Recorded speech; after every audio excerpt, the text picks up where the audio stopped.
You guys joined the Hunters Guild for one reason or another, at the same time, save for Steve and eventually Zan when he joins. She. Um, and who, Steve, which had obviously joined prior to you guys. The Guildmaster Kron, the Guildmaster is Kron. He tasked you guys with an initiation mission to recover some stolen goods from a goblin cave. After defeating the chieftain of the clan, you guys brought the items back. But one item of suspicion in that possession was a vial of black powder labeled OS. But regardless, returned most everything to the guild. And Kuno, your chaperone, signed you off, and you all were indicted as fully fledged members of the Hunters Guild. I'm already not liking Kuno a lot. And then, yeah, well, he was your chaperone because you guys, you had to make sure that you guys actually completed said mission or collected your bodies should you die. But eager to take on more challenging tasks, you were sent to investigate numerous missing persons reports from the forest town of Willoway. You guys, before departing, you acquired a caravan you all dubbed the Waracan, with decor. Hells yeah, we did. Once you headed towards town, you quickly discovered the missing persons were linked to a cult 3 miles west of the town, located in an abandoned church. Getting into the church, you found Steve, another hunter, subdued but alive. From there, you all made your way deeper into the church's catacombs, uncovered the conspiracy of some relating to the Viscount of Willoway, defeated the cultist leader, and burned the church to the ground. But the Viscount of the town gave you all some nice rewards, even if, Marak accepted it reluctantly. And also gave you an item of peculiar nature as well to Steve, another vial of OS. Either way, you guys made it back to Altanota, dropped off your stuff, and got your rewards. Now, to the last 2 or 3 days, you guys got a task assigned to you by the Guildmaster to head to the snowy country of Heidi, where Chief Masayoshi requested your help of hunting or capturing a large ferocious beast known only as Kang Admi. Setting off the... What's its name? Kang Admi. Setting off, though, it didn't take you all long to realize you left Dan behind. However, you all decided it was best to continue forward to hope maybe that Dan would find you all the next day or after having to pay... Oh, wait. We'll skip that little note, because that was... We'll get to that part, but... Also, I have very clearly in my notes that the caravan did tip over at one point. And I grabbed Morph's butt. Oh, okay. I just didn't want... I didn't want other things to be said. All right. But yes, and I played it off cool, but Worf seemed to like it. Sounds about right. But anyways, after you all passed through Duvinkroon with a bit of an issue with a dance party, the town didn't want to have with you, Stephen Worf. You finally made it to the country of Heidi. But as you all were traveling up the steep mountains, you heard a loud, terrifying shriek and roar thundering across the sky, followed by an avalanche of snow hurling down your path. Unable to steer the horses in time, the caravan became quickly overcome with snow and ice, bearing an easy 20 feet deep. But luckily, the three of you had the grace and reflexes to save yourselves, somewhat. You're all left beaten and bruised, covered in snow, and without your caravan. And no word from Dan on top of that. Any other questions on the history before we get started? Actually started. I'm good. I'm just gonna quick text Jordan just to see if he get his little bitch on here. I'm not overly concerned if he doesn't make it because of timeline constraints, but if Tony makes it back by the time Jordan makes it back, then I'll have to, or before Jordan makes it back, I'll have to retcon a plan I had with him. Yeah. But anyways, okay. But so any other Ryan and Tom, you good on that? Yeah. Okay. Yeah. So now we're in the present. So the avalanche just occurred mere couple of minutes ago. The dust is finally settled. Well, the snow is finally settling. And as you all dust yourself off, you only see the white snow and mountains for miles and miles. No direction discernible for you. Winds are howling all around you. You're shivering and shaking at the cold and wet you've been thrown into. One thing's for certain, you will not last long in these conditions, and it's paramount you figure out a way to survive. Especially you, Steve.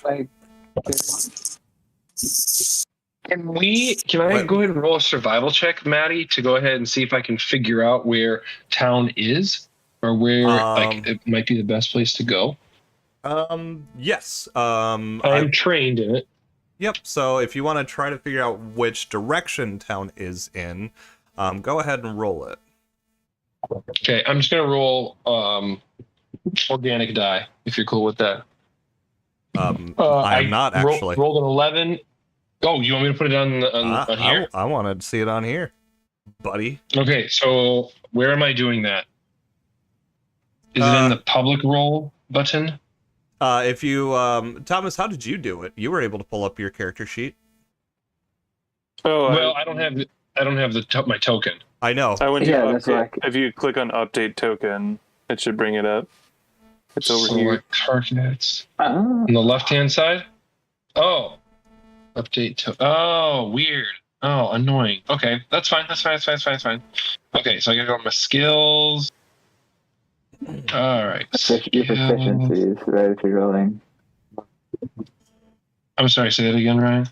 You want to go to your proficiencies if you're doing so. Here, this is what I'll do for you all. Since so you don't have to keep transferring back between, I'm just gonna move your characters over to the actual map.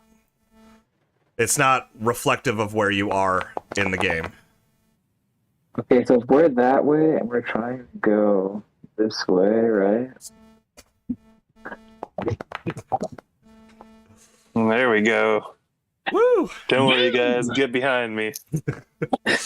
Unfortunately, as you two try to sense any sort of direction, trying to figure out which way town or really anything would be, Marok, you have very little, if any, idea as to where to go. Stephen Worf, you seem pretty confident that the direction you're supposed to go is that way. I don't know which way that way is. Are we collectively deciding on that way? Marok? Me and Steve? Is there any way I would be able to tell that they are wrong? Yes, I was just about to say, Marok, while you don't know which way town is, you're more confident than not that they seem to be probably blinded or dazed and confused as to the actual direction. What you don't know which way do we have? What of our shit do we have, Matt? Can we assume we have all of our stuff? The stuff that you are wearing on your body, like your backpack full of its equipment and whatnot. Yes, just anything that was left in the caravan is lost. Namely, Steve's winter clothes. How unrealistic would it be for me to try to find some wood or find some shelter for us, like just to get out of the snow and maybe build a fire just to get us warm? Well, that's definitely not that's not unrealistic. You do see probably about several hundred feet down the slope of the mountain, several trees that definitely could provide some type of wood for you. Okay.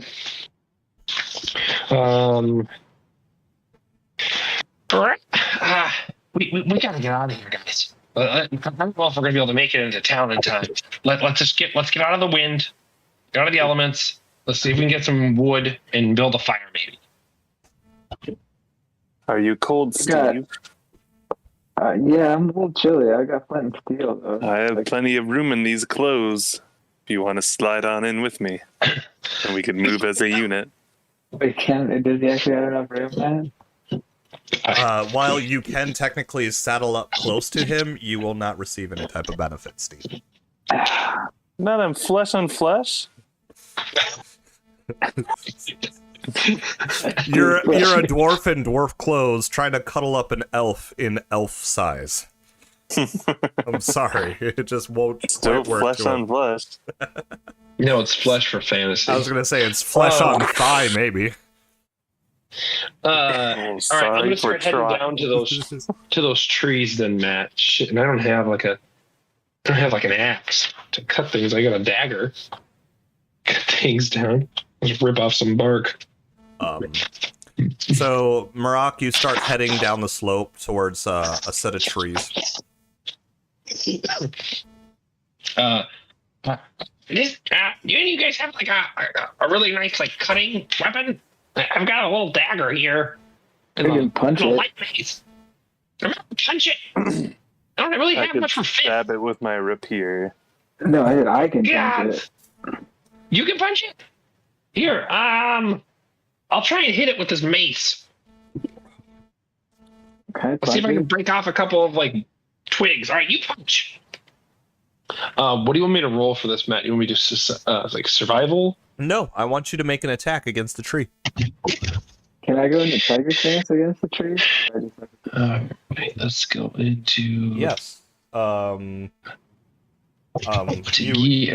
may treat it as an encounter, Ryan. Yes. Okay. I'm just gonna use this. Yeah, because it's the same. Okay. Yeah, you're able to strike the tree, sure. Okay. And then my beak is the same thing as the light mace, Matt. I'm just using the light mace. And you want me to roll damage? Yes, I need the damage is what I'm more concerned with. Okay, so it's bludgeoning damage, but that's what that was. Okay. Does a 19 hit the tree? Yes, a 19 does indeed hit the tree. Is it a critical hit? It is not a critical hit. The tree moved, right? Yeah, it has evasion. So, Marak, you are able to strike the base of a tree. Steve, are you attacking the same tree Marak is trying to bring down? Yes. All right, Teamwork. so Marak, you make your first damage, and it feels like you get a good nice thunk into it. You're able to pull away a little bit of bark from your mace, but Steve comes in and with a furious blow just smashes it deep into the core of the tree. It doesn't sway, or it sways. It doesn't seem to break or crumble quite yet, but he has definitely done some good damage into it. Can we keep going? Yeah. Okay. Is this what's going on, Maddie? Can I start gathering things like twigs and whatnot for like? Yeah, could I get a base? survival check? Absolutely. Thank you. Does an 18 hit? Yes, Steve hit 18 hits. Man, I am not into how I gotta do this. Okay. This is incredibly annoying. So, all right. That's actually pretty good. 10 damage. Sorry. That's okay. So, Steve, you make another furious punch into it, and you are able to deal a pretty good amount of damage to the one tree you've been striking. You feel it's pretty close to falling down. Marak, were you still striking it? I hit it with a 15. I got a 15. I don't know if that hits. Yes, that does hit.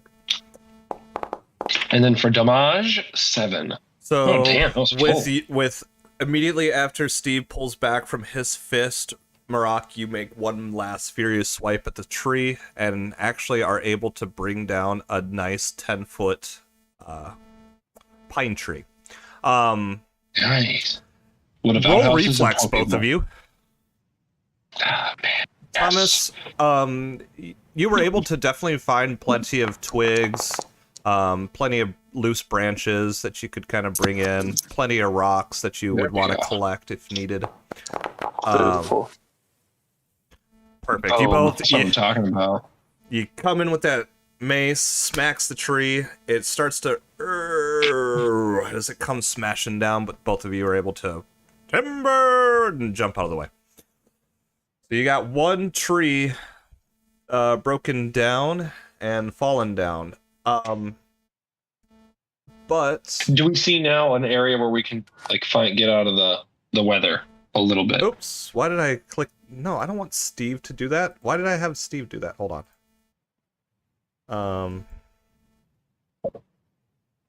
Hold on. I'm holding.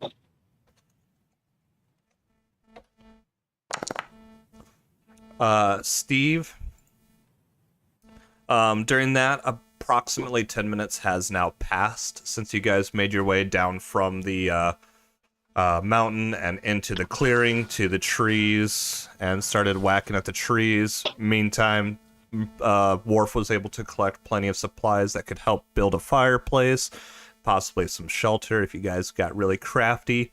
But you took 5 points of damage from the harsh cold. We are now at the 10-minute and 1 second mark. Moving forward here. But you guys have the tree cut down. Do we need another tree? We probably have plenty of wood to like start a fire. Probably do not have enough wood to like make a shelter. But is there like a cave or something, Matt, or anything that's like Well, out of at least the wind? Let me realistically set a We scene for craft you. an igloo. Yeah, well, so first off, you've got a tree chopped down. You don't have anything pulled apart yet. You don't actually have any firewood built from said tree. And yes, there may be some caves or some places you could find shelter naturally, but you would have to go searching for it. Okay, why don't I have one of the higher survival? I'm pretty good, guys, at like my way around with nature. I'll see if I can go find some caves. You guys get working on cutting up this tree. And I take my mace and I hand it over to Worf. And I go, here, Worf. This will help you a little bit better than your little up here. And I hand it over to Worf. Are we trying to build a fire right now or build shelter? We're trying to cut up this tree so we can get firewood out of it. Okay. I'll be going on that then. Realistically, should we build an igloo, or is that not a possibility? Go what? Well, what if I did that? What if I did this? I'll come back because Matt. Is it too metagaming to know that he's basically got like only like every 10 minutes he's getting hurt? Is it too metagaming for me to realize that like I'll go search for like 20, 30 minutes, and if I don't find anything, I'll come back and we'll start on something? Are you trained in medicine? I am trained in medicine, yes. Then you would know that realistically in the climate that we're in, while you don't know exactly not metagaming, but you would know that Steve roughly has maybe an hour before he would succumb to the cold. Okay. Shit. I'll come back, and if I don't find anything in 20 minutes, I'm coming back. 20 minutes, guys. All right. As Marak, I'm going to start taking off. Okay, I'll get to you in a second then. Steve and Worf, so Marak just took off trying to try to see if he can find some natural shelter. What are the two of you going to do? You've got a giant 10-foot tree laying on the ground. Worf has got a bunch of twigs, branches, and stones. Is there much for like a wind barrier here? Like any branches of this tree that are like a lot of brush or something? There's definitely a lot of brush. You are kind of on the outer edges of a forest, so to speak, like a pine forest. So while there isn't much for wind coverage quite yet. Okay. Well, I'm gonna start maybe trying to like build a fire if the wind isn't making that impossible. And if it is, I'll start building like what I can of a shelter just to fight some wind Okay. and some of the bite. Yeah, I was gonna say, could I try building? I don't know if an igloo is now realistic. Could I try building like at least just digging down a trench so that we can build a fire out of the wind? So yes, you definitely can build a trench. Bear in mind, building a 5x5x5 roughly cube of a trench to kind of help you protect you from the wind. It will take you about 20 minutes, 10 minutes if both of you dig it. I mean, if we're doing the same thing but different ideas, I thought we were like on ground bed with us removing the tree. But yeah, if we could dig down or like, yeah, make a little tunnel, I think that'd be cool. Or you could make a trench. Let's doobie. So you guys are gonna go both trying to just dig a hole real quick. Yeah. Let me get an athletics check. Whoever is gonna take lead, roll me athletics. The one who's gonna assist, roll I've got a athletics. +9 to athletics. That's funny because I have a +8. That's weird. Is that how people would talk to each other? I'm Yeah. just kidding. I'm kidding. I I'm don't know. kidding. He's talking about it. I'm talking about it. God, your biceps, you've been working out. +7, am I right? No. Let me see if how the assistance goes. Worf, go ahead and roll it. Yeah, no problem. Unfortunately, so you guys do start digging, but you've wasted about 10 minutes trying to dig, and you make it maybe about 2 to 2.5 feet. That's got to count for something. So unfortunately, at this time, we are now at the 20-minute and 1 second mark, at which point,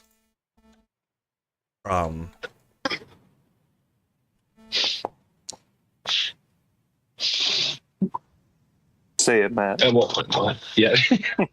you will take 3 points of damage, Steve. Marak. No. So you so start. 10 minutes. I need to look into survival real quick. Keep going. I'm listening. Well, so you start to head out away from the forest, since caves would probably be closer to the mountain wall. You're at least smart enough to know that. I don't need a survival check for you to realize that. The best course of action would probably be looking along the cliff faces of the actual mountain itself.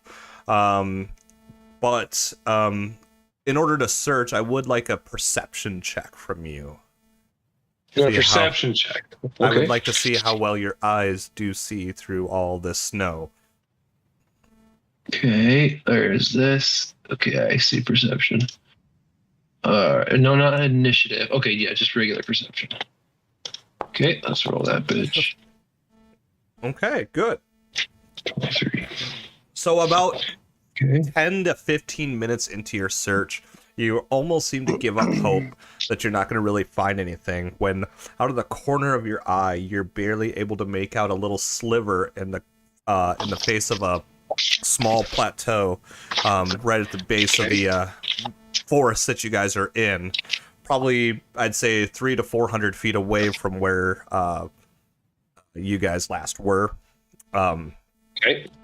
So I'm assuming you're going to approach this cave, or what would you like to do about this little slit in the wall?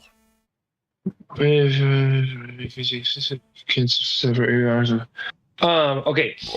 Yes. So you said it took me about a little over 10 minutes to go and find this cave. Right. About. Okay. Before I get into said cave, I want to go ahead and listen. Or actually, I want to look around. Are there any tracks around Maddie? That of like, oh God, there's a bear inside here or something like that. Give me a perception roll, please. See what your eyes see. I mean, Can I it's just the middle of re-click on my blizzard, right? roll? What's up? I wish I could just like re-click on the chat thing instead of going into my character. Oof, that was a rough one.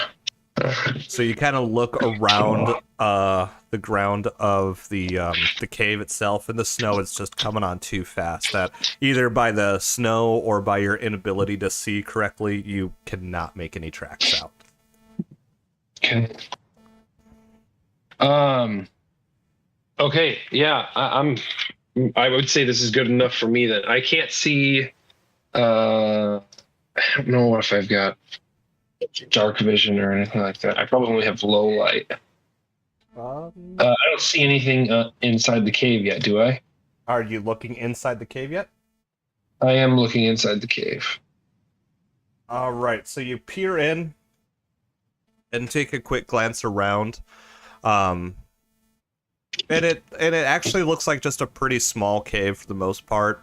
Maybe 20 by 30, maybe 20 by 15, 20 feet around, roughly. And I can see the back of it. There is like smaller cracks along the way that thinner or smaller creatures may be able to burrow inside further, but nothing a humanoid would be able to. Okay, and obviously nothing large like a bear. Correct. If you want to know more, I would have to have another perception check. I'm going to say with time, Marak would probably want to head back right away. So I will start heading back then to the guys. Okay. So... Can I, yeah. as a monk, I've thoroughly trained my mind. Can I use deception on my body to make it think that it's not cold? Can't allow that. No. Because while you yourself may be okay and comfortable with that idea, your body will still take physical toll. Just tell your body to suck it out, Brian. So while you yourself are okay with this cold, I will accept that. Your body will still suffer. But by all means, if you want to feel pleasure in said pain, I am not against that. But yes. Stealth to sneak away from the cold? So Stephen Worf, what? Stephen Worf, what are you guys doing? We're now at the 20-minute and 1 second mark. I'm still tunneling unless we have enough tunnel to build a fire. Steve, did you want to take another attempt? Okay, then won't I get another athletics check from the two of you? Whoever is leading, and then the other is assisting. Ooh, the tables have turned. So Worf, you go ahead and you just start fucking just going mad at the snow, and you're like, fuck it, Steve couldn't do it better. But you guys are able to complete your 5x5 little trench, and so you are able to start making a very small campfire out of the twigs and bark and whatever brush you want to pull off of the tree you tore down. I've got flint and steel, so I can start a fire. Let's rip it. What do I have to roll? Do I have to roll for that? No, it's a campfire. So you make a, well, you know what? Give me a craft check, both of you. Let's just see how well you could make a little campfire. I'm just curious. Craft check? A crafting Wouldn't check. it be more survival? No, you're crafting a...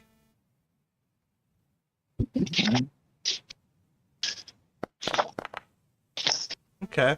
I mean, it's not impossible for you to put one together, but it's very crude and terrible and won't provide you much warmth. However, upon cracking it and getting the flames going, Steve, you're kind of crouched around it, and while you feel the cold still penetrating your skin, it definitely feels a lot less painful comparably, and you start to actually feel some of you dry off. You are now, as long as you stay within 5 feet of this campfire, you are able to only, it's now severe cold condition for you instead. Right on. But not Only severe. 5-6 minutes later, Maroc does come up to you guys. Maroc, you see, you still have that felled tree that you and Steve whacked at. Not much has been done about it, but there is now a little 5x5 hole in the ground where Steve and Worf are currently crowded around a very crude and very dim campfire. Okay. Steve, and I just start taking off my cold weather clothing, and I just go, you put this in. You need it. Okay.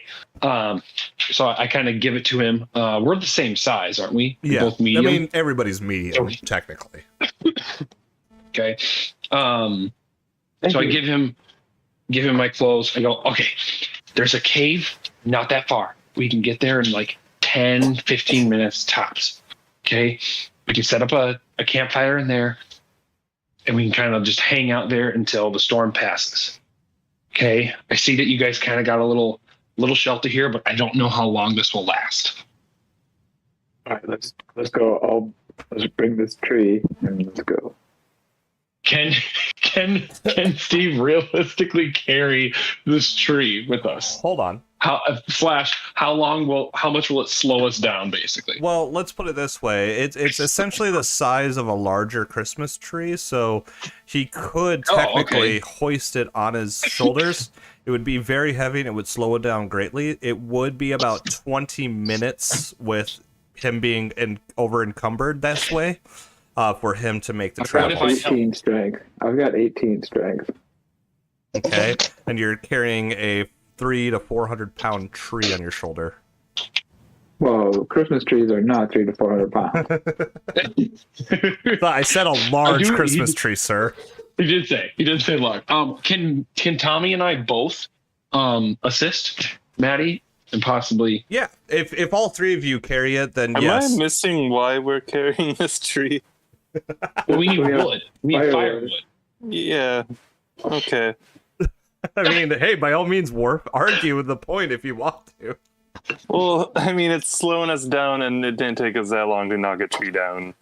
We could just get to where we're wanting to go. Are there more trees by the... We're in the fucking forest. Yeah, but he had to go out of the forest towards the mountain, but I don't know how close the trees go up to the mountain. Okay, where are we trying to get? I feel like I'm missing something here. Morocco? So right now, we need to get to a cave. You found a cave? I found a cave. Okay. It's close to the bottom of the mountain, which is still a good 400 feet up elevation a little bit. Maddie, did I see any trees near it? No, you were quite a ways away from the forest. 400 feet from the mouth of the forest. Okay, so there is sense to carrying a tree up the woods. Could we also just like badass? Have you ever seen Rocky IV, dude? Commandos. I mean, we could try to cut up the tree. However, all right, whatever. The only issue let's get out of here. Let's grab the tree Agreed. collectively and go. All right.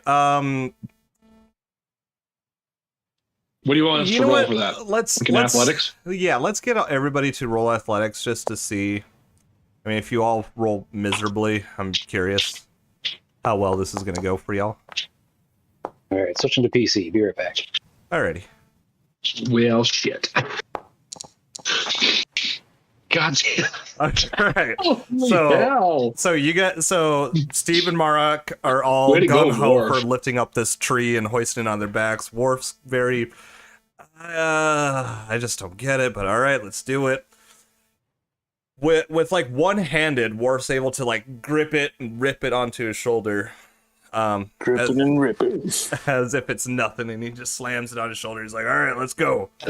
But the two of you fucking feebly are barely able to, and you get it on your shoulders kind of painfully, and either way, yeah, you guys get it on your shoulders, and you start walking up to the forest, or to the cave. Marak, you are the one not wearing the winter clothes now? Correct. All right, so you guys get to the the foot of the cave. And it does take you about 10 minutes. Marak, you take 2 points of damage, of cold damage from being out in the freezing. Oh, you already did it for me. Thank you. Of course. I got it for you. But you are, yes, there is a small cave about 20 feet wide, circular, with a very small, about 2 to 3 foot wide mouth, so it does have great wind resistance. Not much in the cave itself, actually. It's just basically bare rock. Okay. Let's chop this tree up. Yeah. Agreed. Okay, so how are I you all look over doing? at Worf. I look over at There's Worf. a natural one hit the tree. Unfortunately, you go ahead, Steve, and you try to punch that tree with every bit of force you have, and unfortunately, you go ahead. I'm gonna just do half damage to yourself back as you feel the bones of your hand actually kind of crush under that pressure, and you take 6 points of damage to yourself. Oh, Jesus. What is Steve looking like physically, health-wise? Am I allowed to know? Like his Yeah, HP? he's still holding up. I mean, you all are pretty shivery, pretty cold, and pretty miserable looking. But Steve's I'm for the most. I'm gonna give Maraka's clothes back too when we get to the cave. It's okay. You need it more than I do right now. We just need to, like, as you give it, I go, no, you keep it. Like, we just gotta get the fire going here. I look over at Worf and I go, can I have my mace back? Let's see if we can cut up this tree. I'll throw it to him. Okay. All right. I'm gonna start whacking. Would the tip of my long spear work at all for this? Yes. Cool. I'm gonna do that. Yeah, it's essentially a blade attached to a stick. Cool. All right. Nice. Let's get 21 with the mace. 7 damage. 7 as well. All right. So you both strike the same part of the tree itself. It definitely does a good chunk. You're able to break off small pieces of the actual tree itself. Quick survival check. Anybody, doesn't matter. Just a quick survival check. Let's see if I can get there first. Got it. Oh, take that. All right. Marak, you know that you guys could probably just punch at this tree, like spend maybe 10 minutes tops, and you'll be able to get enough firewood for the night. Okay. How much more time? Yeah, like 5 minutes? Yeah, well, exactly. You have probably maybe a couple more Does minutes. 24 hit the tree? Yes, 24 does hit the tree. Is it critical? It's not critical.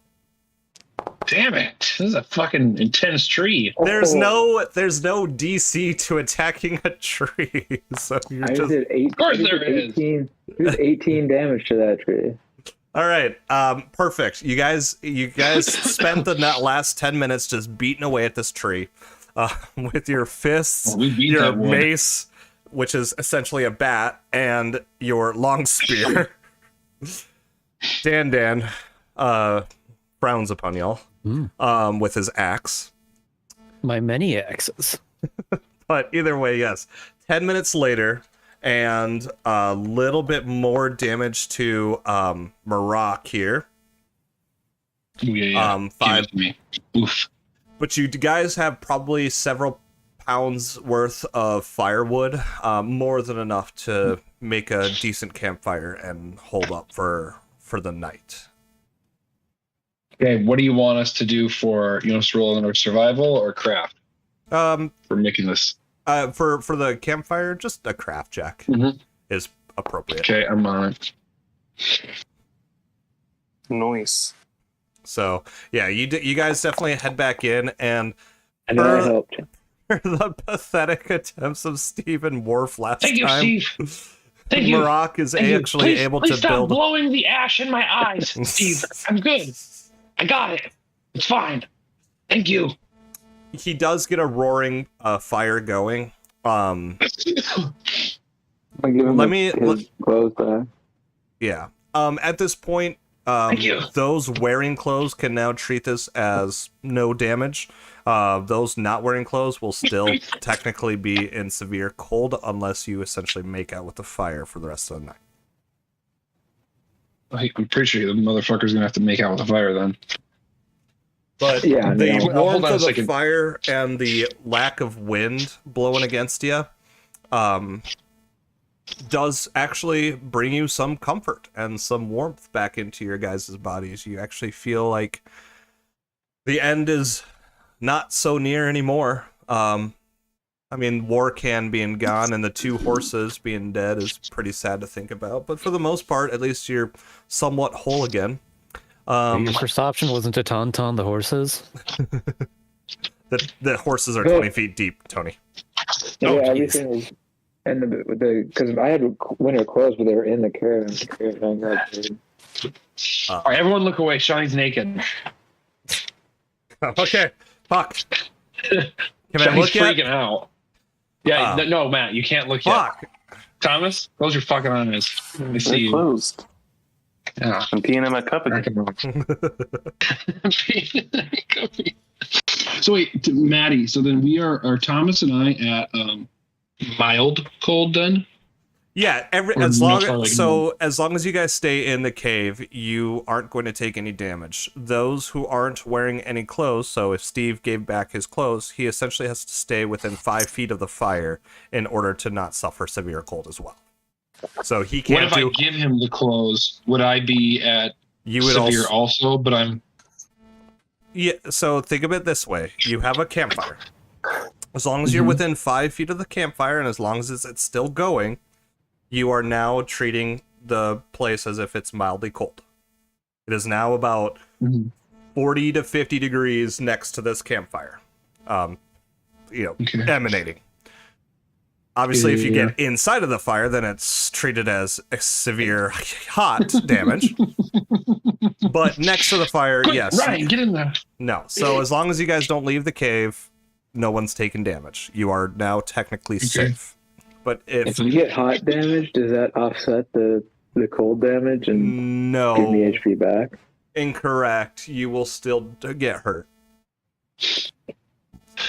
But Sorry. I understand what you're saying, Ryan.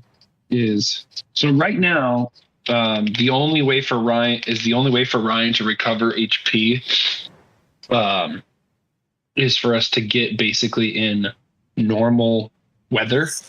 Not necessarily, no. He can still rest where he is right now because it's considered no damage. So he could actually sleep. However, as soon as the fire goes out, a campfire, which would last realistically about 4 hours, as long as the campfire doesn't go out, he will treat it as if it's mild or no cold. It's comfortable where he is as long as the campfire remains stoked. You two, with your winter clothes in the wind resistance of this cave, can treat it as if it is normal as well. So you can sleep without the campfire being lit. Oh. Okay, but Ryan has to be right by the fire. Okay. Correct. So can I go ahead? Technically, let's put it this way. Technically, the conditions are now severe cold because it is still about 0 degrees inside the cave. But because you and Worf are wearing clothes, you guys can venture throughout the cave. You can have no campfire on, and you would treat it as nothing. But because Steve is still naked, the only way it counts for him is if he's next Wait, to you're this campfire. naked, Ryan? You don't even have fucking explorer's clothes on? Well, he has explorer's clothing on. I hope. Yeah, but I guess it's not doing anything. Okay, so I do have a healer's kit, and I was wondering if I can go ahead and start patching everyone up. Yes, why don't you go ahead and do that? Worf, was there anything else you wanted to do in the meantime before we figure out the nightly thing? If I could spoon the elf, I guess I could do that. Keep him warm. That bird's looking a little sexy the colder I get. But for now, I'll keep all my Yeah. temptations at bay. All right, thank you. But Steve, you do feel, not only do you feel some warmth in front of you as you sit and lay next to the campfire, allowing the flame to bathe you in light and heat, but you also feel something a little rough and bumpy, but also somewhat warm snuggle up behind you. It's not me. Yes, that is correct. man. You do see the bird off in the corner trying to pull out stuff from his backpack, so it is definitely not the bird. It's also not me. Are you whispering that in my ear? Yeah.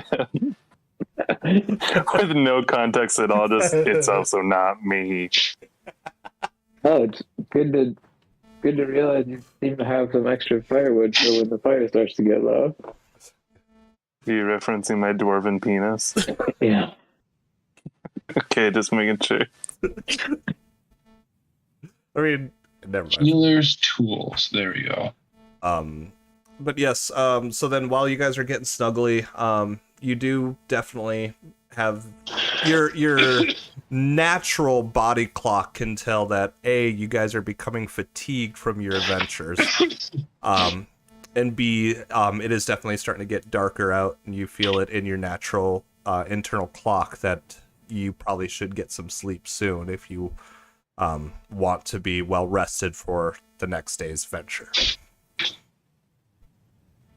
So if that's a thing, Maddie, then I probably cannot then do medicine checks if I have not, because that's an exploration activity, if I remember correctly. But it's a 10-minute patch up, and you're not fatigued yet.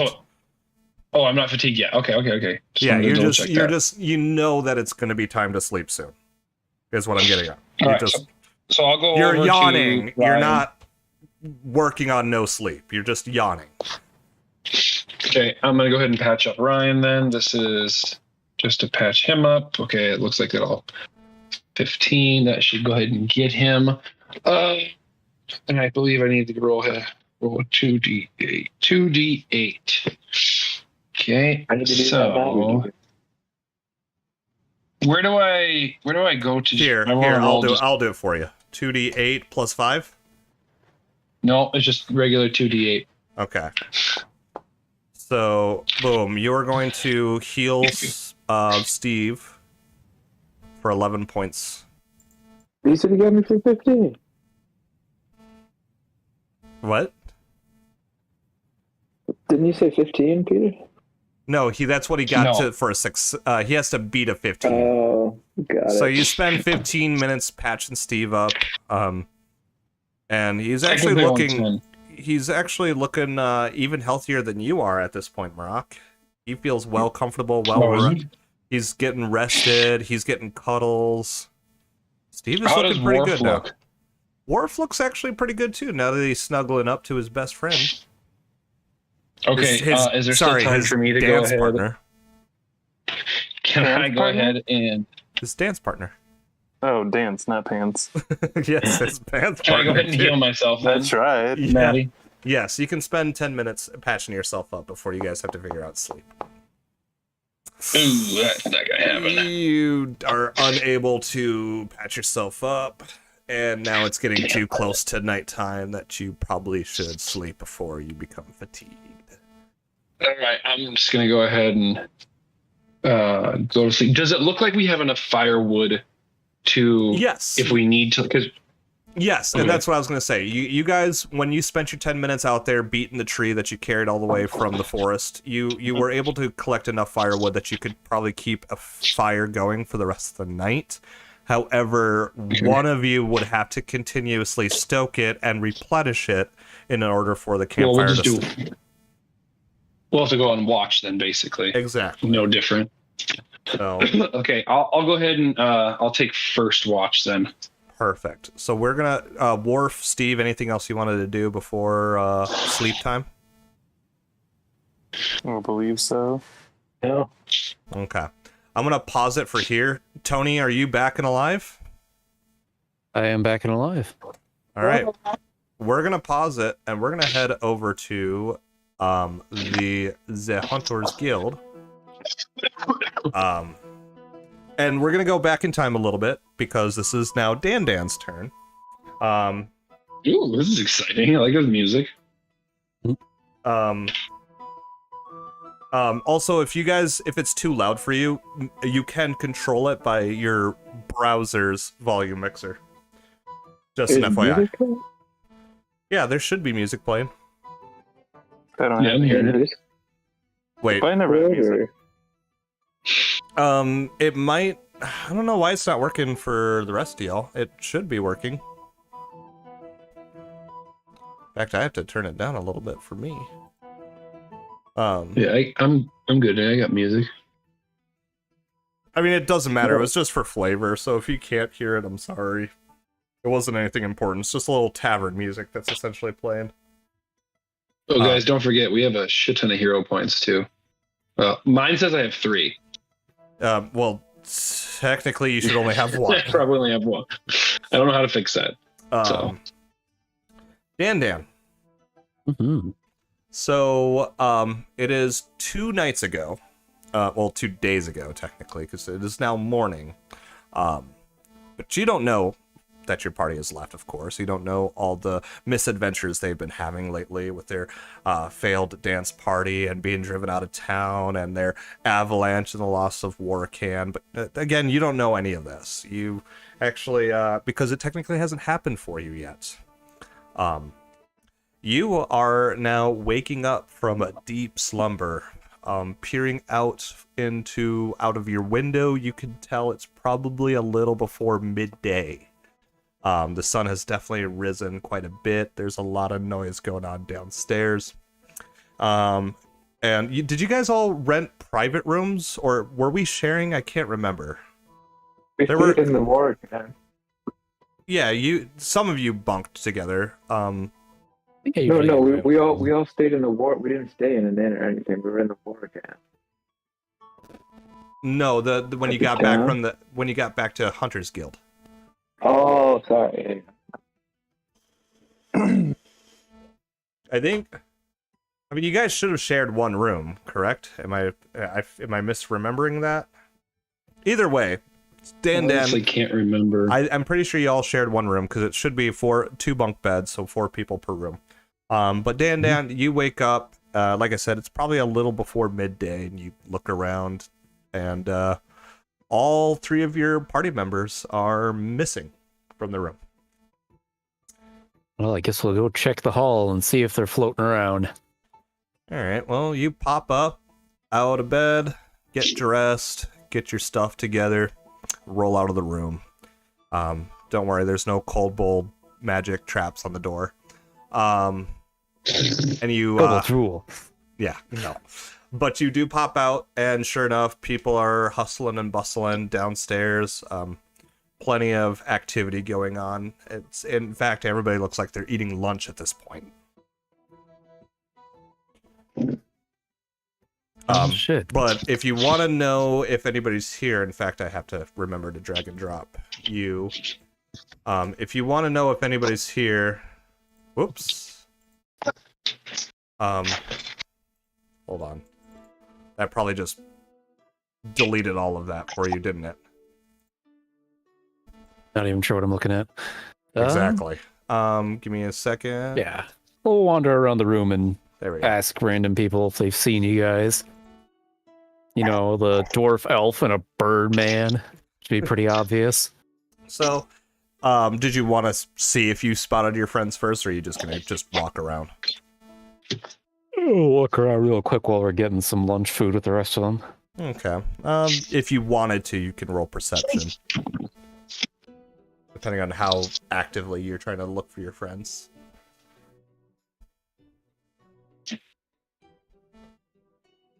Yeah, you used to where the things are on this character sheet. Where's perception hiding in this thing? It's on the left. Over on the side. Yeah, it's just perception, and then it's the little dice under perception. You click. I see you. Yeah, you do a quick as you're kind of getting down and grabbing some food from the bar, and kind of poking around, looking, just scanning the area. You definitely do not see any of your friends. It's well and alone, but you are sitting munching. You got the couple of handmaidens, the elven handmaidens, doing their business. You got the guild master in the back, barking orders at random hunters and giving tasks and whatnot. Oh, I know. Should go find the lady who does the quest things and go ask her if she's seen them. Okay.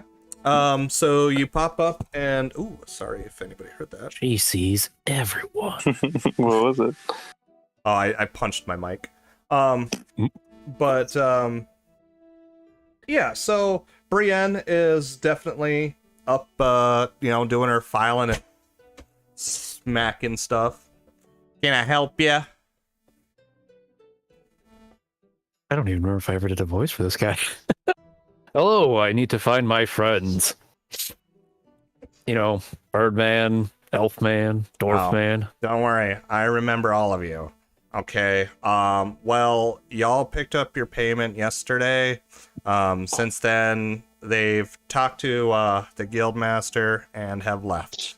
Don't know much else beyond that, except for a little fiasco with good old Kuno over there, which I think you should apologize for.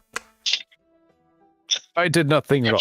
They can apologize when they're back. I'll go find the guildmaster.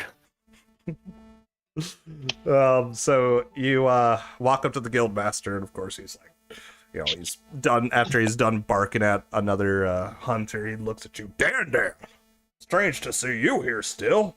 Didn't you not head off on your quest yet? I do not know what quest we have. Oh, they didn't call for you? Oh, that's strange and a little terrifying. Well, They are not the smartest bunch, but I still believe in them. that is true. I mean, well, yeah, either way. Well, I'll give you the details real quick. But first I gotta talk to you. I actually gotta talk to you about Kuno. Worf told me you, Wait, who is this guy that Tony's talking to? the guildmaster. Okay, Guildmaster. Sorry, keep going. I gotta talk to you about Kuno here. Worf told me you had deceived Kuno and the stable into giving you the funds for the caravan. Explain yourself. I don't know who Kuno is. Meta, or out of game. Kuno was the chaperone, the one that Worf convinced you guys were supposed to get funds for the caravan. Out of I don't think I ever literally talked to the man. Oh, he was your chaperone for the first quest. He's the he's the scrawny little guy, the human. It just he's basically like the hunter's assistant boy, the Hunters Guild's assistant boy. Okay. I don't remember what we did to the man. I say totally in character. Go ahead and roll deception for me.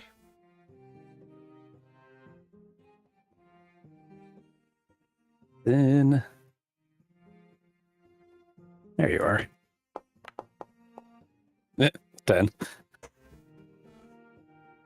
Dan, I'm a little hurt. All right, I'm a little hurt because I know the truth. All right, and I understand that you're trying to give a pass for your friend. And I mean, honestly, I always had a sinking suspicion there was going to be more to it than this. And while it pains me to know that you would lie to me rather than tell me the truth, I have to respect that I know that you're only doing this to protect your friend Worf. Because you don't look the lion type. The bird don't look the lion type. But that I do dwarf, not lie. That dwarf simply is something special. Didn't pay attention. Guess All I didn't right. care. Well, be that as it may, I'm just gonna drop the whole thing. I love Worf too much. He's a good little chap. All right. Well, let's get back to business, though. All right. I'll Look at you, forgive. Thomas. I'll He's giving you the benefit of the doubt. I'm a good little chap. Well, It's his beard. I'm gonna forgive it all for Can't now, possibly do anything wrong. and I'm gonna reinstate Kudo as a hunter. But regardless, please keep your friends in check for me, will you? All right. Well, anyways, I can tell by your silence you're curious to know what's going on. Well, your friends have headed off to the country of Heidi, and he, of course, pulls down the map from one of his boards and points it to the topmost country on the world map. The chief there, Masayoshi, has tasked the guild in capturing or killing the supposed Kang Admi, as it is terrorizing the city and the countryside. I was told it would require 5 intermediate hunters to complete the task. I figured the 4 of you might be enough, but only 3 are headed that way? No good. I'll need you to chase after them.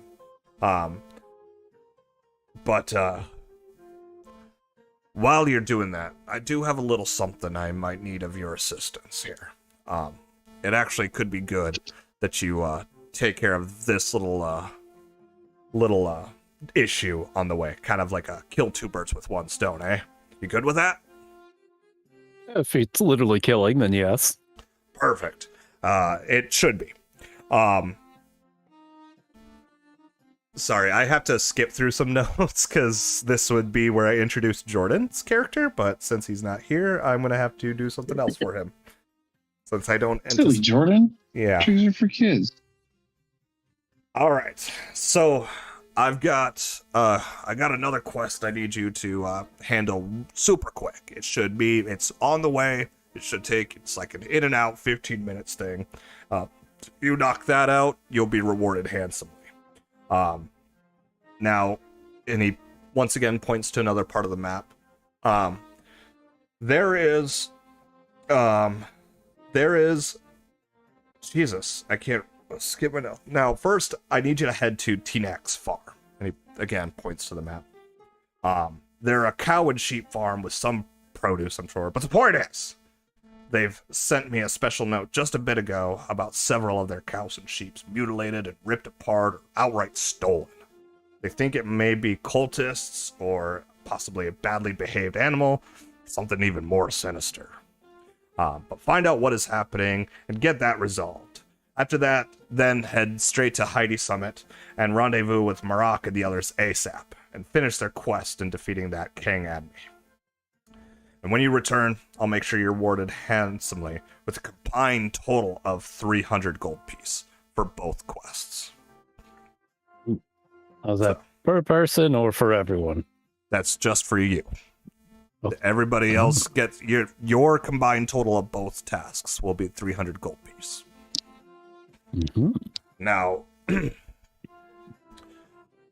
this is you guys have been riding that small little wagon for a little too long here. And while I know we've already had kind of a wagon fiasco with Kuno and everything, I need you guys to ride up something a little more fitting for the 4 of you. Because there's a chance one of my scouts might need to be brought back from Hyde Mountain. This being Jordan, of course, if he ever does join us, by the way. Not that you heard that. But look, as long as you can bring me back the caravan, as long as you can bring me back the old wagon that you guys are currently using, whole with the 2 horses, I'm gonna give a pass and give you guys a free upgrade to one of our carriages. That way you can hold all 5 of you comfortably, if my scout even needs a ride back. But that way at least all 5 of you can ride well. But I'll let you take it for now. You might need it also for the bodies that you may have to get for T-Nex farm and what have you. But go ahead and see the stable woman. Or sorry, the stable gnome. Can I help you? Sorry, I'm playing around here trying to figure out this stuff. Sorry. Oh, okay. Can I Yes. help you, sir?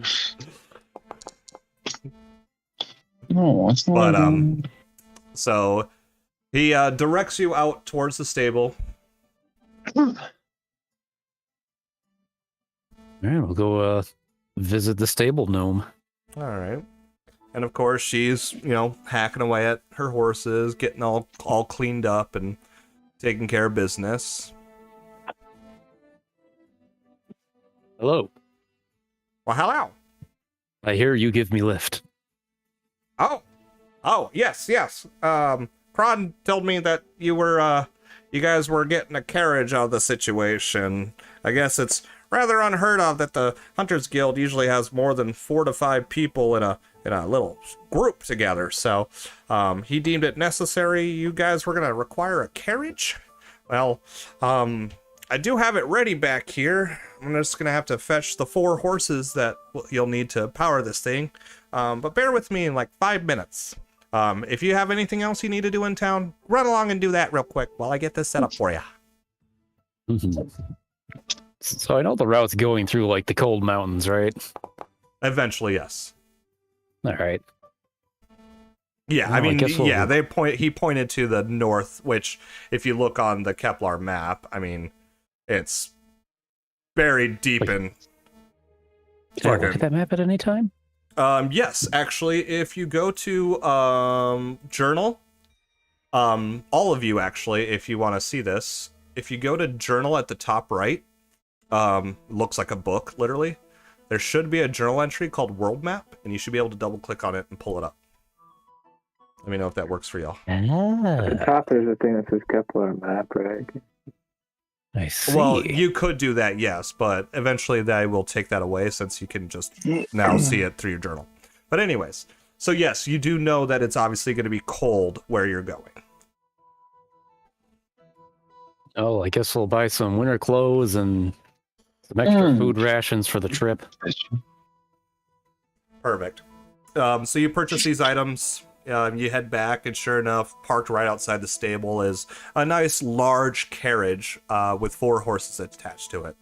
And she kind of hops up on the driver's seat, and she's like, "Now these reins are going to be a lot harder to control, so you're really going to have to make sure you give it your all before you get on going." But I cannot drive carriage. I thought you were coming with. well, no, I'm not going anywhere. I got my work to do. Oh. But but I'm sure if you asked around town, there might be someone who's on their way to wherever you're going that could probably pilot it for you, but not me. I guess I'll wander into the tavern hall and start asking very loudly for people who want to drive me somewhere for gold.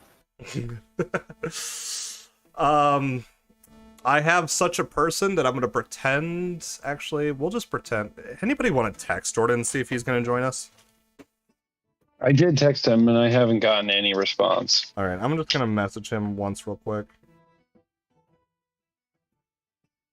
And if he doesn't join us, then guess what? He's the one piloting the boat anyways. Or the caravan anyways, so. You, elf person. You drive wagon.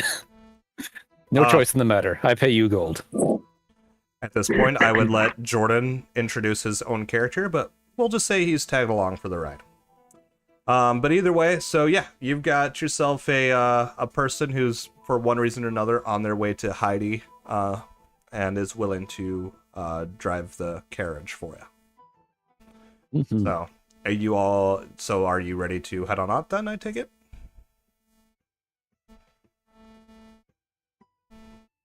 Let's see, I should finish that.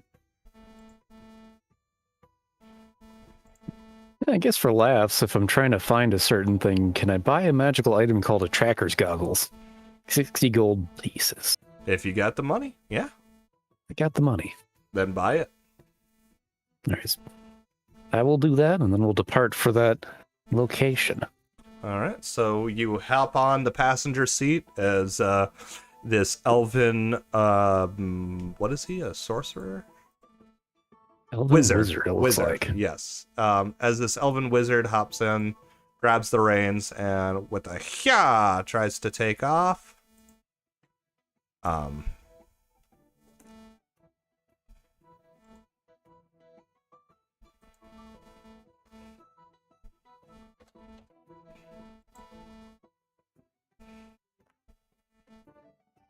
Woo! Okay.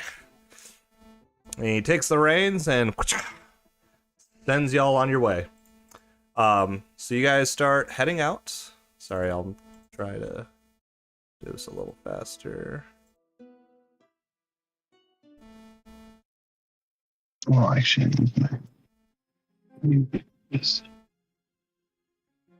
But y'all head out, and you're on your way towards Tinoch's farm. But if you want to roll yourself a survival check, and what's his name will do one as well, and see if you guys know the way.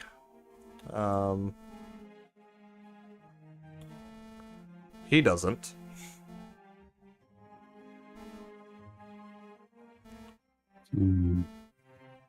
That one. Oh, Dan. Well, the driver, Zan, tries to make a turn that doesn't sit comfortably with you. I'll correct them on their course as need be. Perfect. We'll pass along, and you do eventually end up to Tinoch's farm about 2 hours later, at the other end of Durden Woods. So,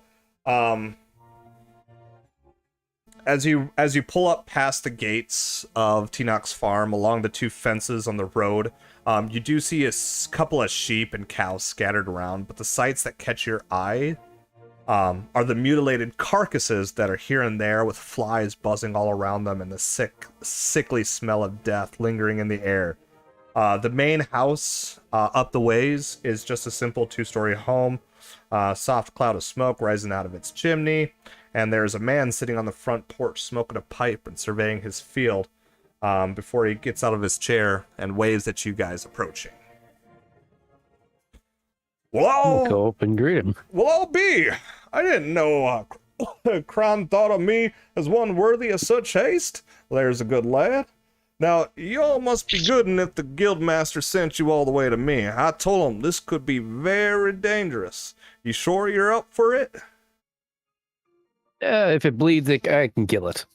Well, good. Because I don't know much, but what I can tell you is, it is definitely not a good sight here. I'm a guessing you're probably gonna wanna look at some of those carcasses. I know the most recent carcass is just over yonder there. He points at a random carcass in the middle of the field, closer to the edge of the Durden Woods. It says, but that one I saw this morning, and that got me the most concerned because I was about the 6th one in a row, and I know something's definitely killing them, okay? So if you want to go check them out, please. But if you've got any questions, you can ask me. How long ago did this happen? Well, the first carcass probably rolled up about, I'd say, two or 3 nights ago. And since then, they've kind of just piling up and on. And after about the 6th one over there, and he points back at that same carcass, that's when I sent a pigeon out to Mr. Kron there, because, boy, I tell you, I can't have my cows being chewed up like this. That's ruined my business, you know? Well, I shall investigate and see what we find. I'll go over and check the most recent corpse and see if it's just been killed or if it's been eaten or something more drastic. So before you even roll anything, I will tell you it's definitely the worst kind of murder scene you've ever laid your eyes on. The way the beast was ripped apart leaves a somewhat unsettling chill in your bones. The blood and guts are just thrown all about, plenty of muscle missing, and the hide itself is all gone. On first inspection, it just seems like a terrible sight to behold. But by all means, if you want to investigate further, a nature or perception check would be required.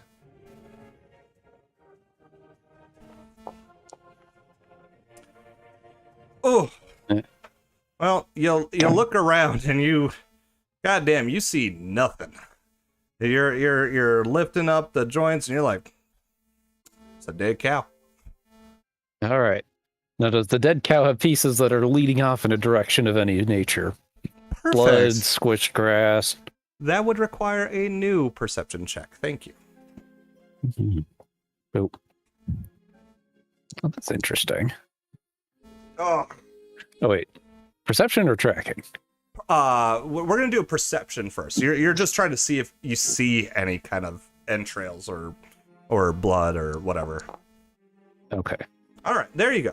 So yes, so you definitely check around the grass nearby the carcass itself, and yes, being that this is the freshest one, there definitely seems to be a little bit of a blood trail that leaves a little bit down the road and then off into the forest. Oh, I guess we'll follow it and see where we go. Keep our eyes up and axe in hand. Yeah, perfect.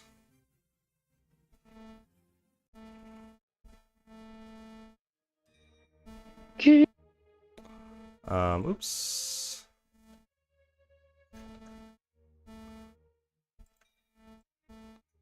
Hold on, I gotta change your vision, because ain't no way you're seeing that much.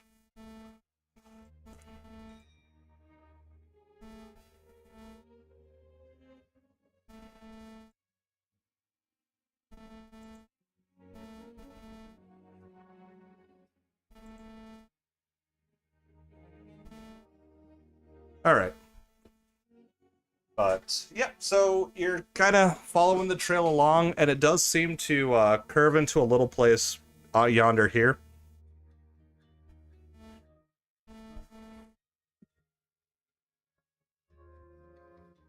Still in the middle of loading. I'm at 98%. Oh, okay. My bad. But I guess just for brevity's sake, I will continue moving forward as the trail goes. Yep. And once you load into the scene, you'll be able to see yourself properly and do that. Did it crash for the rest of you at all? I'm at 98% also with Tony. Really? Canvas drawing failed. Cannot read Same. properties of undefined. Uh-oh. Oh, no! I did download a lot of porn earlier today, so I mean, maybe it's You could just stream it, Peter. Yeah, why are you What? doing it like a weirdo? You don't have to download it every time. Well, I mean, like I delete it before I go back to school because it's a school laptop, so That's good. Wait, I gotta cheat for this. I can just look at Matt's stream. No, you can't do that. Oh, I see it now. I was gonna say, try closing and reloading. Sometimes it does crash, but it's really wild. Yeah, because it literally shows everybody. Well, it doesn't show. No, it looks like Steve and. I just reloaded it. And it's still 98%. Say that again, Steve. I just reloaded it and it still says 98%. Okay. Tony, attack the bird first. He probably deserves Peter, it. do you see it? Yeah, I see the map now. Okay. All right. Well, wild. I didn't know it was going to be this All right. difficult. I'm sorry. Reloading. Oh, that's supposed to be me? The fuck, Matt? What are you talking about? Me. I don't understand. Where's Tony? Alternate dimension.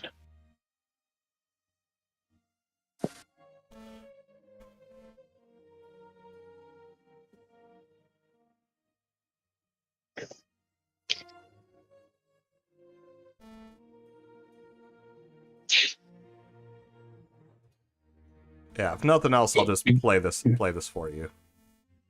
Is it showing still 98%? Yeah, we're still at 98. You're on your PC, aren't you? I am. I'm at Fuck. Of all people, you should be the one that's loading these scenes, like fucking lightning. Are you on Chrome or? I was on Opera GX. I tried switching to Chrome, and that's what it's loading up on now. Okay. Excuse me, sorry guys. But sure, I advance 30 odd off paces down the track. Well, that's fine, yeah. I'm just gonna play active. Oh, I see things now. I Okay. exist. Hey, there you are. All right. Well, you head your way down. Oops. What was that? You didn't see anything.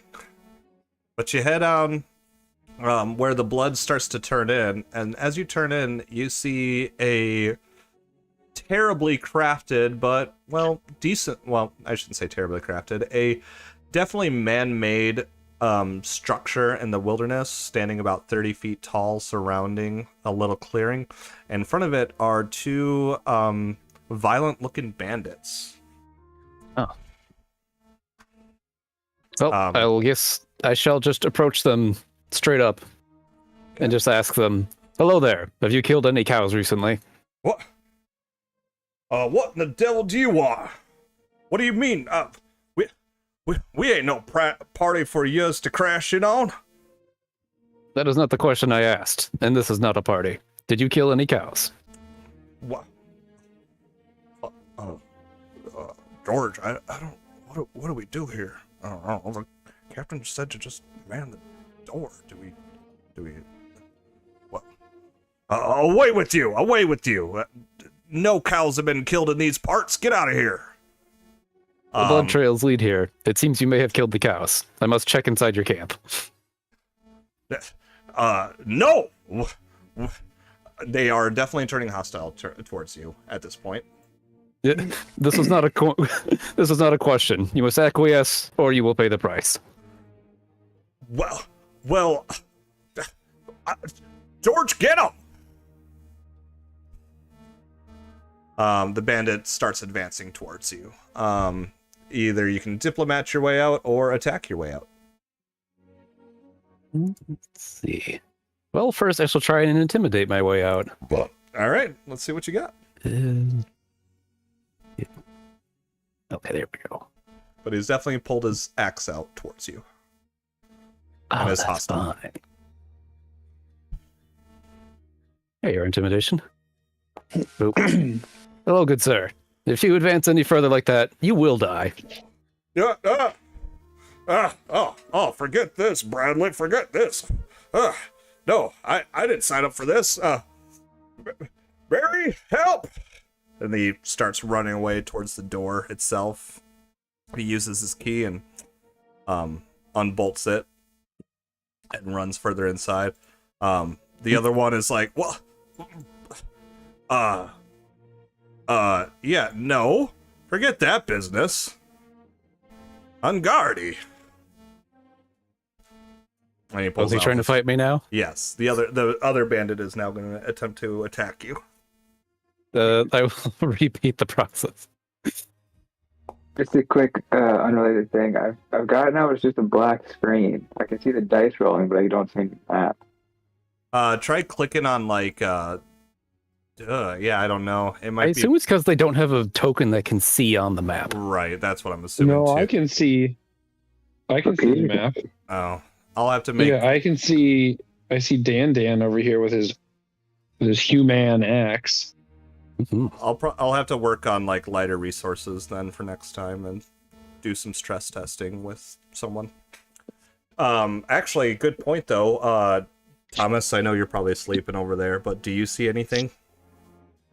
No, it's just black. Okay. I'll do some stress testing later then. But yeah, so your intimidation failed. He is now advancing on you. I need you to roll initiative. And in order to do that, Tony, if you right-click the two swords at the top right, you'll see combat encounters. You can right-click and pull out an encounter tracker. Oh. But he is going to go ahead and roll his initiative. All right, so he goes first. He's going to run up to you. And with his short sword out, he is going to attempt to strike you with it. Target you with his short sword. And he misses. What the hell? And he goes ahead and tries to stab at you again. But he misses. it is your turn. I will begin by tripping him with an athletics check. Looks like his fortitude is a DC 14. Trip is a reflex, Maddie. What? Trip is reflex. Okay, well, 17 then. DC 17.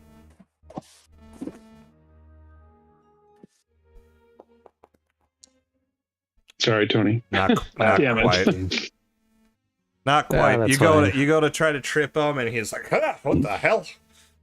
What is it with you and your Shove and grapple your fort. And then advanced ways of fighting?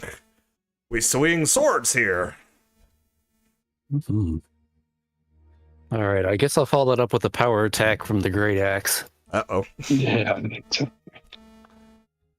So you Question? can, so Tony, if it helps you, you can click on him or right click on him, and on the bottom right of his little things that pop up, there's a targeting tab. You can click on that to know you're targeting him, and that way your rolls will tell you if you automatically miss or hit. Wait, click him? Yep, right click him. There I should guess be. nothing pops up if I right click him. Oh, really? I guess things right click if I click on me. Oh, okay. Never mind. Well, I got him targeted Weird. for you. I got him targeted for you. Okay. Now, when I'm doing the attack, is there a way to add in the multiple attack penalty? Yes. It'll show you strike, multiple attack penalty, or multiple attack penalty.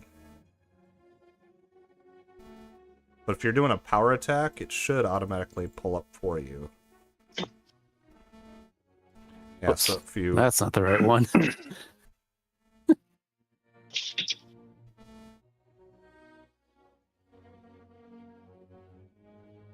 So, Oh, yeah. weird. So it's just That's a... totally changed my thing. Yeah, so it's just a normal... It's just a normal strike.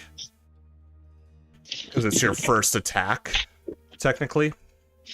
Oh, I see. There's a second button for the attack penalty. I gotcha. Yes. Yeah, you definitely succeeded hitting him. Alrighty. He will take that full damage. But he's still standing, but barely. Oh. You get one action left. Or no, that's two actions, isn't it? Or That's is it... two. It is two. Okay. But for a free action, I'll say this is your one chance to give up. No. The captain says we must protect the clan. Ugh. He goes and tries to take a swipe at you, but he misses you.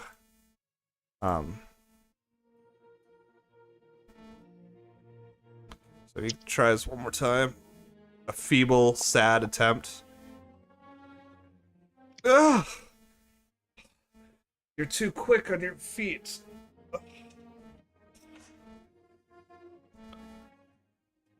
And fuck it, he'll try one last time because he's got nothing else to live for.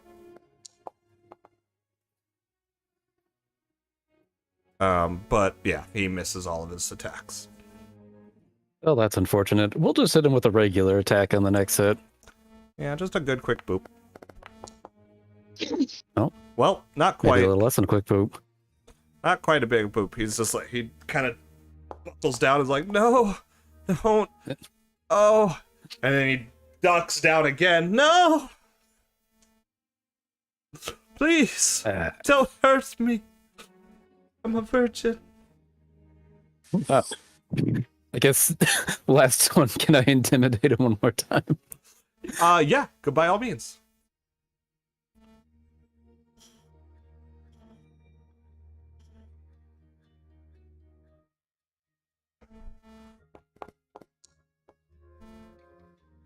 Way to go, Tony. Oh, all right, here. And he tosses his short sword on the ground. I yield. Please don't kill me. Good choice. Now follow me into camp. We shall find out about these cows. Oh, okay. Right this way, please. He heads inside. The door's still open itself. What are you doing in here, Marak? Get out of here. That's why I was confused. What are you doing in here, Dan? Get out here. There. Oh. There you are. Okay. Wait, Peter, can you still see? Hold on. I gotta reattach my mouse. If I use the touchpad on my computer, it doesn't let me. Nope, I can't. You Can't are see right, anymore. Tony. Okay, so in order for them to see, they would have had to be able to see. Okay, well, these aren't for their eyes They have the anyways. tokens in. Right. Can That's okay. I'm sorry, this is very you put us boring, down here guys. by like the road or something? I guess as we're We walking can in, I'll see. ask him. It's like, why did you kill the cows? 1 second, Tony. Let me at least see if this... You guys aren't here, but do you see now? Hold on. Oh, now I'm frozen. That's okay. Anyways, Oh.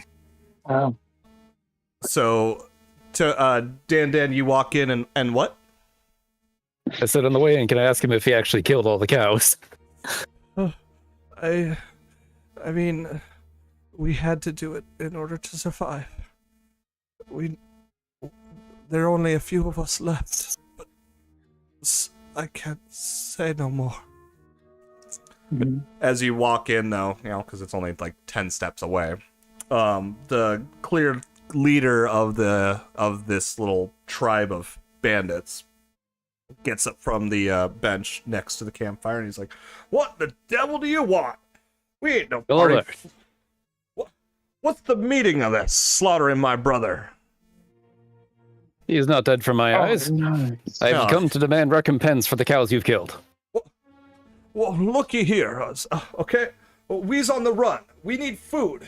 That old timer had plenty of it mowing his grass, see? We It does ain't... not matter. You did not pay him for this. You could have asked.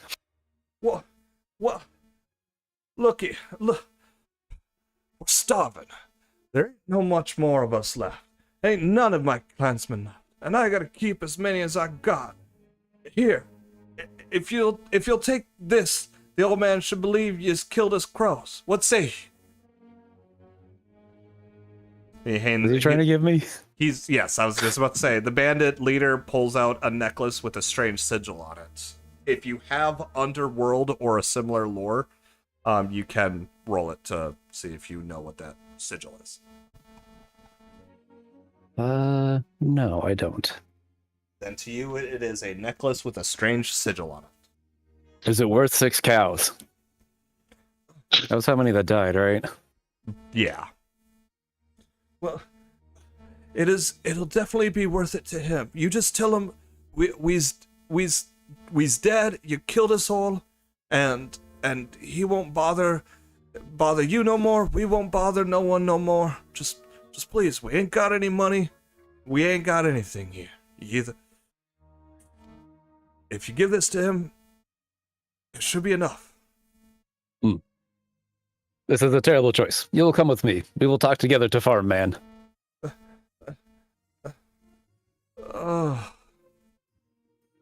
Fine. As it be. Well, I will take them with me to the farm, man. Yeah, I was gonna say, there we go. He's with you. Sorry, I'll just get us out of this because we don't need a seat anymore.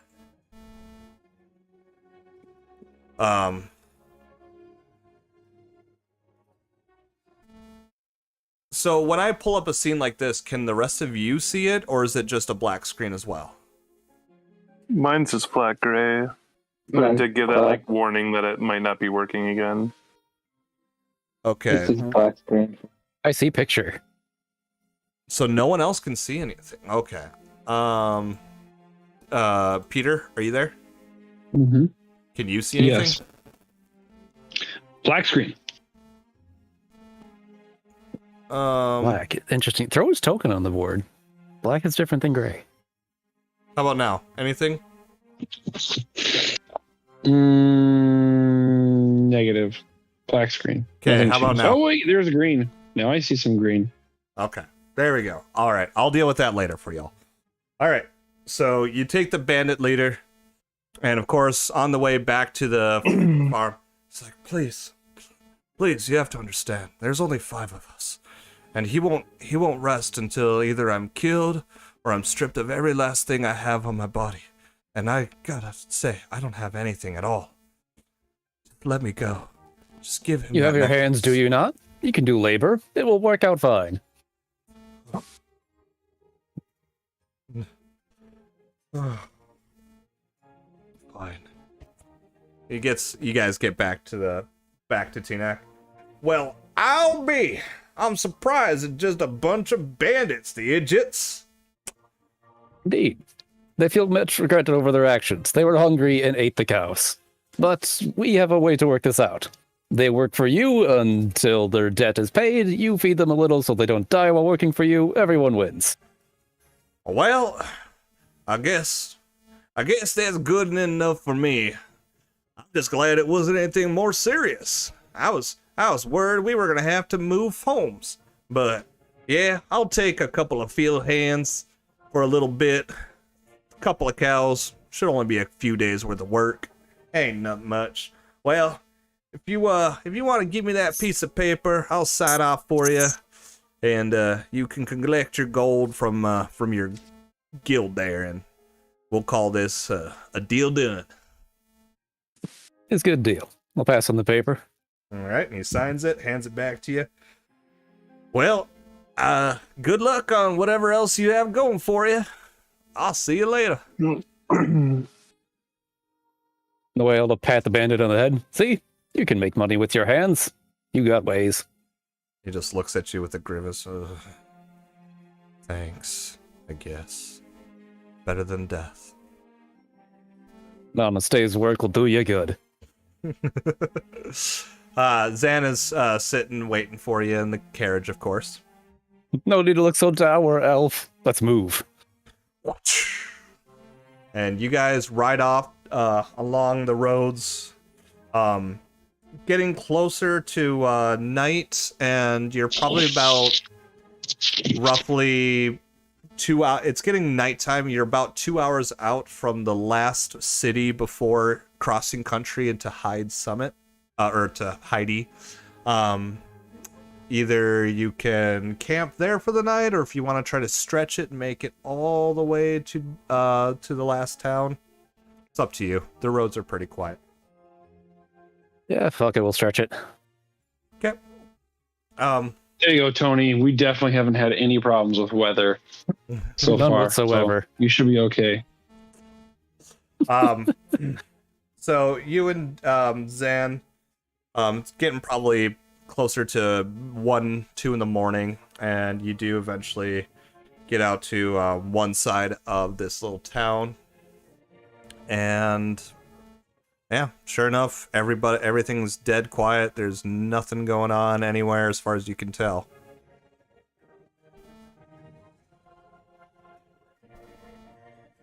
Give me a perception check if you don't mind. Okay. You.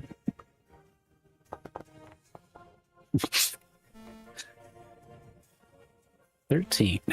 All right. So you're just kind of scanning around, and sure enough, you can't tell hide nor tail in this town as to where you could stay. I mean, at this point, you might as well just park your carriage and sleep for the night. Yeah, easy enough. And a well-rested morning the next day. Let's see. You guys, what time did you guys leave? You guys leave like right away in the morning, right? Thomas? I think so. Okay, perfect. So Dan, you wake up after a good night's rest. You trade it off with Zan for kind of a watch. It is now probably, I'd say, a little after noon, or a little before noon, when you feel fully rested, able to take away. If you want to give me a... Oops.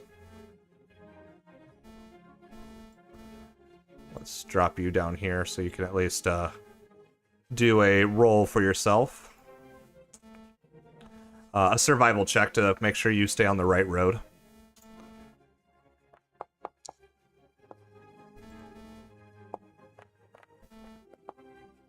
Oh yeah. And Zan kind of had a pretty good idea too, but you give her a couple of nudges here and there as to the right direction as you guys head off. And sure enough, from a warm countryside eventually turns to a slightly bitter cold, as if you crossed into the country of Canada. But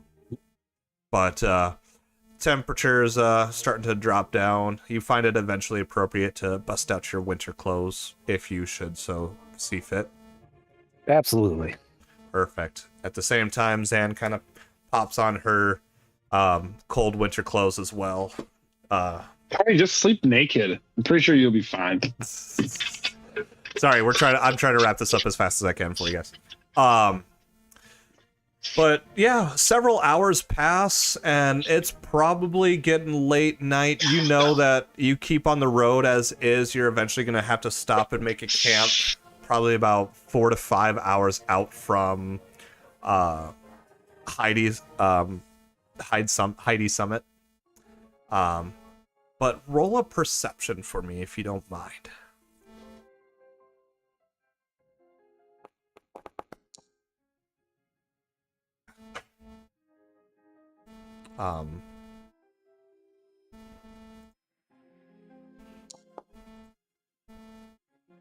Okay. Wow, you both basically did the same thing. Yeah, you're not seeing or hearing much at all. But you're riding up and you're pretty much almost getting to the base of the mountain. You're probably about a mile away from it, but you can see where the incline's gonna start coming up the trail. Give me another perception check. I want to know how clearly you can see this. Not clearly at all. No, you cannot. But either which way, you're probably about, with the horses traveling the way they are, you're probably about a good hour or so before you can get to the base of the mountain when you see just a giant explosion at the tip of one of the peaks. Not quite the tip of the mountain, the giant mountain itself off in the distance, but in one of the peaks.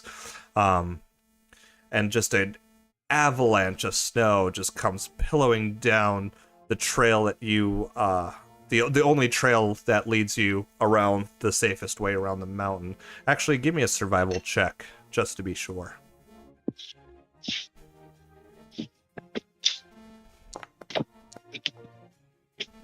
Yeah, you're pretty confident that the only trail you have is the one that's currently collapsing from an avalanche currently.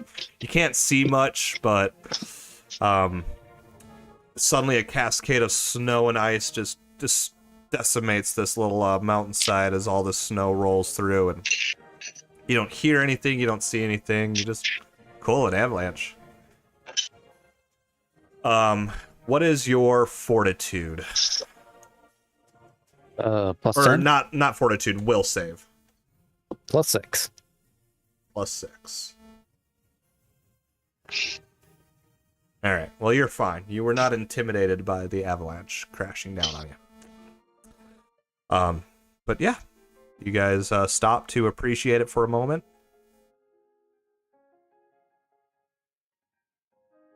Just double check. Did you say that was the only route through? That's the only route you know for sure of. It's just currently in the midst of an avalanche. Well, I guess ask my elf companion. You get a driving through snow?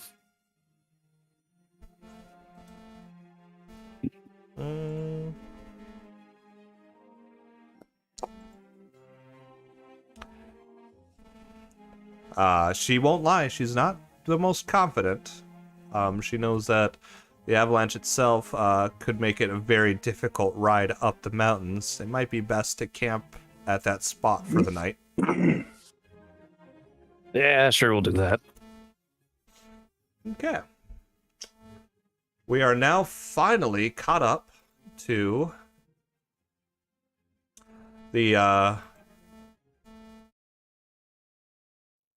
timelines. But obviously not together yet. Still the split party. Yeah, still technically a split party. But you don't know that, and they don't know that. The morning comes. The foyer. The fire is still roaring. Worf, you're getting kind of sweaty. Sitting so close to Steve like that all night, even after it was his turn to take watch. But at least you all are well rested. It is now sometime mid-morning. Hard to tell with how much cloud coverage. No way to see the sun through the clouds. No way to tell time exactly. Our HP goes up more, or how does it? Yep, standard. I don't know. Whatever. I know what's his name did something, but you're so close to max health, right? I'm just gonna do it. There's a rest for night button. You can probably. It looks like you can hit. What does it do? Oh, there we go. Rest for the night. There you go. Rest for the night. Ooh, nice. Where is that at? I already handled it for you. But if you click double, on your, if you double click on your name, it's below max HP on the left side. Oh, I see the little bed symbol. But yes, actually, that helped most of you along. Marak, you are still decently uncomfortable, but a little more whole. Isn't it just your? It's your, Constitution plus your level, or Constitution times your level, I think. Constitution times your level. That sounds right. Yeah. So I just got back 3. Right. I didn't get back much at all. But it is morning. How What's the are we weather doing like? on firewood and fire? Firewood, you probably have enough for the rest of the day itself. The fire itself is still being stoked.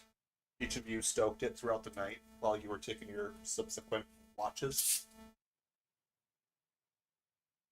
What's the weather like? Is it cleared up? You poke your head out, and yeah, it's still very cold out. But it's mostly a severe cold. The blizzard itself has seemed to have died away. For the most part, at least in the area that you're currently in. The winds themselves have settled a bit.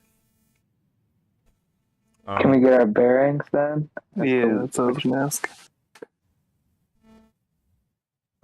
Yeah, I mean, by all means, it is now like more of a severe cold. It's probably about anywhere from 0 to -5 degrees Fahrenheit outside.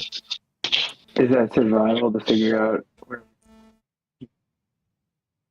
Yes, if you're trying to figure out how to get back on trail, I would need a survival check from those who are trying to find the trail. Hell yeah. 23. So disappointing, Peter. Oh, I thought mine You was thought, yours. Steve. Yeah, that was it. So Steve, you're like, all right, now that you feel better, feel more comfortable, it's not quite as cold anymore. You poke your head out of the cliff face, and you're kind of searching around and looking, and sure enough, you're like, okay, well, the trail is gone for sure. The road itself is buried under all that snow, but you know that if you make it to that second peak over there, or at least that second smaller mountain over there, the trail should be able to pick up from there. Marak, you agree with Steve's assessment, but Worf, you seem to think that the way is that way. Like, you truly believe you guys have to go further down the mountain. Role play that out. Crap, please don't believe it. Guys, it's definitely this way. I'm positive. I think you guys are fools and that it's this way. Worf, hold on. Wait. You said, Maddie, that Marak probably believes Steve. Correct. Yeah, you don't quite know the way, but you have a better leaning towards Steve. Obviously, would probably have a better idea since he's trying to point you towards the mountain itself versus Worf trying to point you down the mountain and back towards home. Yeah. Let's just how far do we know how far the town is? Steve, with those same survival checks, I will say, Steve, you know that based off of the difficult terrain that you have to endure, you probably have about 6 hours of travel ahead of you. Damn. And we can make it in 6 hours. I could probably make it in 3, but I'm a nice guy. I'll stick with you guys. Let's do this. Wow. What a nice guy, Steve. We really appreciate that. Okay. Or if I say we gotta trust Steve here on this. I think we really gotta go with him, man. All right. I mean, he's going to be the one that dies anyway. Exactly. Let's do it. So, you guys, what? Maddie, would I have enough? How much firewood could I carry with me? How much firewood? Before I become encumbered. Let's actually take a look at what your load looks like currently. Okay, so right now I have 3 bulk, 3.3 to be exact. It looks like. So you could carry. I think we can actually add into consumables here. Let's look for wood. Firewood? Oh shit, really? I mean, I shouldn't die on this trip if it's 6 hours and it's just severe cold now, so I'm only taking 1d6 every hour. Maximum damage I'd be taking would be 36, but I'm at 39. Oh geez, so you'll barely make it then. Well, I will. If Matt rolls a 6 every time, I'll barely make it. If he rolls a 1 every time, I'll still be at 33 hit points after 6 hours. But no matter what, though, I'm gonna make it, unless I guess we get attacked by an ice dragon or something. Or a troll. I would say get attacked by a troll. Maroc, we'll consider a campfire's worth of wood as 1 bulk, since I can't find it in the list. So you could carry 3 campfires, 4 hours worth of campfire wood with you. Okay. All right, I'm gonna write that down somewhere in some notes. I think there's a little section. Pathfinder Society biography. Yeah, I'll write that on the back. Yeah, here someplace. I'll eventually find it and add it to your list as we get wrapped up here soon. 3 campfires. And then when you say campfire, how long does that last? It's a 4 hours. An hour, 2 hours? 4 hours. 4 hours. Campfire. 3 campfires worth of wood. But all 3 of you, as you step out and start making your way, you get your stuff bundled back on and zipped up, and you start walking out of the cave itself, and you kind of get a lay of the land. Give me a perception roll. Dan, as you get up and moving, get your clothes all tied up and buttoned up and ready to make your way forward with Zan, give me a perception check. How do you roll for perception? Here we go. Yeah, okay. Yeah. So the dice literally landed over it. Okay. So Maroc and so Dan, you kind of wake up, you kind of look off the trail ahead, and Zan as well, and I'll just assume they failed because I don't care to roll for them. And they're not part of the story currently. Thank you, Jordan. Cool. You kind of look the world ahead, the trail ahead of you, and you're like, yep, that's the way we got to go. You think, either way, it's all buried under snow, so you'll make your survival checks here in a moment. But Maroc and Worf, Steve, you see a bunch of snow, but Moroccan Wharf, as you kind of look out in the distance, kind of getting the lay of the land south of you before you turn and start heading north more, you notice a carriage about a mile further down at the base of the mountain itself. At the very base, like even further beyond into the fields, snowfields further on. You see the first sign of life you've seen since yesterday's incident, and even before then, probably all the way back in Duvenkroon. An actual carriage with a couple of horses, 4 to be exact, making their way, so a few horses, whatever, making their way up towards the mountain itself.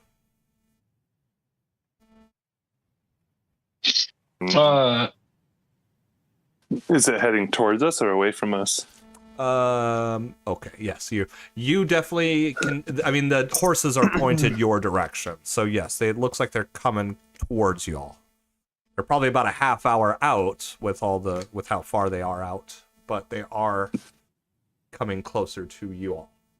So they're going in the path opposite direction that we're going. No, they are coming towards you. They're going north. You're just looking south before you turn heel and start heading north. They're going north, Okay. You're going north. Okay. But they're currently south of you.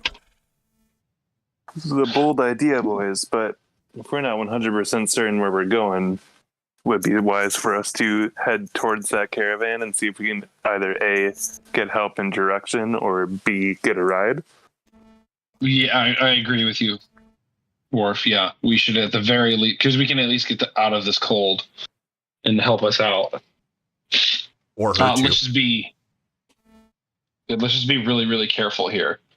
I'm gonna go ahead and get out my bow just in case. And then, do I see anyone? Do I hear anyone?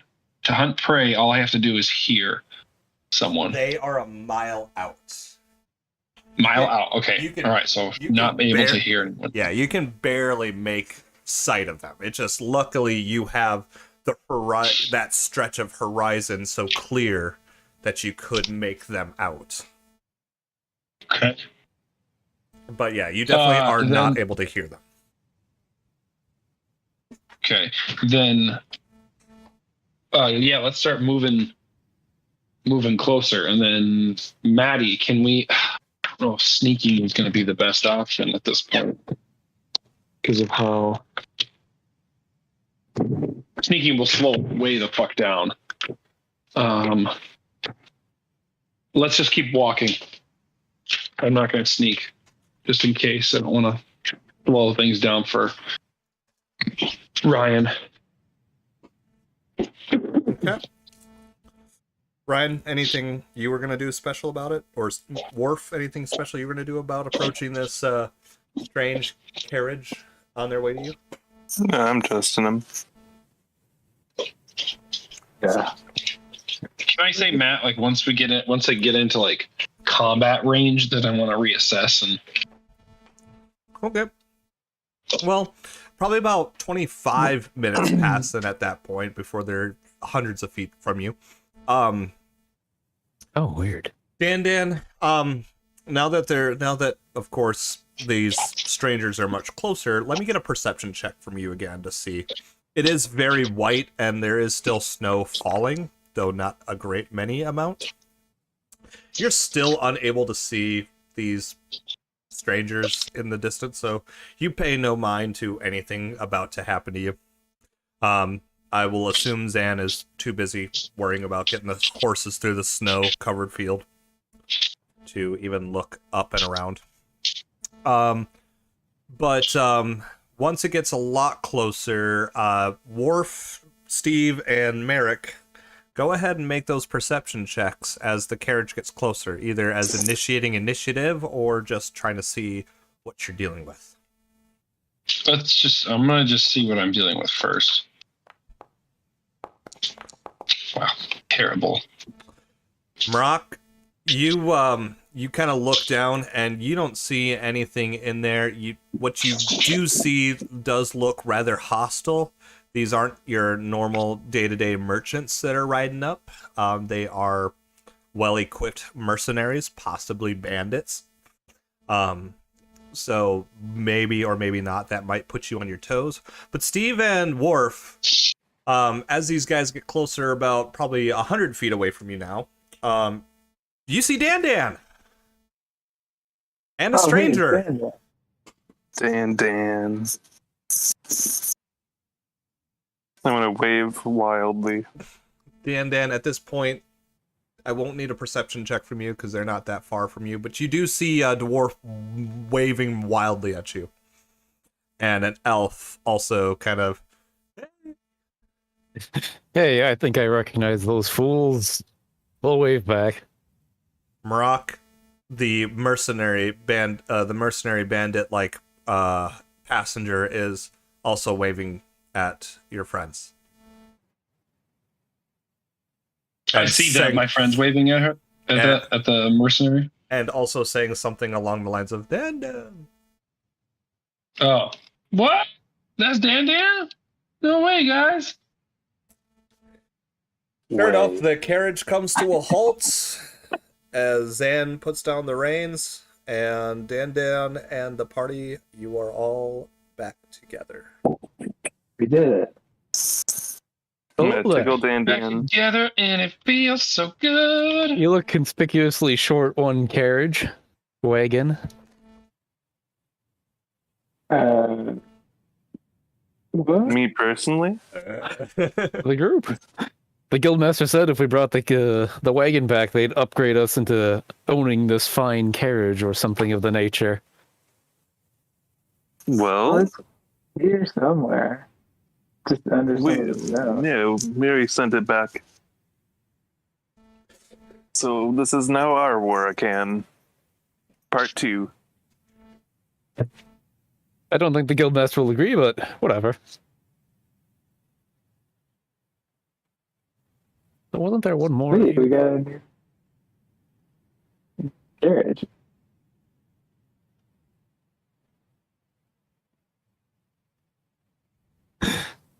Also, elf friend, are you immune to the cold? You look dangerously underprepared. Yeah, well, my cold weather clothes were in the old wagon. And you sent it back like that? Oh, it's buried in snow. I forgot. Yeah, that was my bad.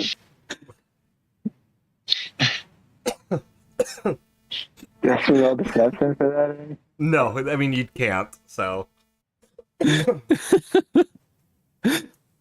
So it's either back or buried under that, I assume, avalanche. Strange place for a caravan to be twice.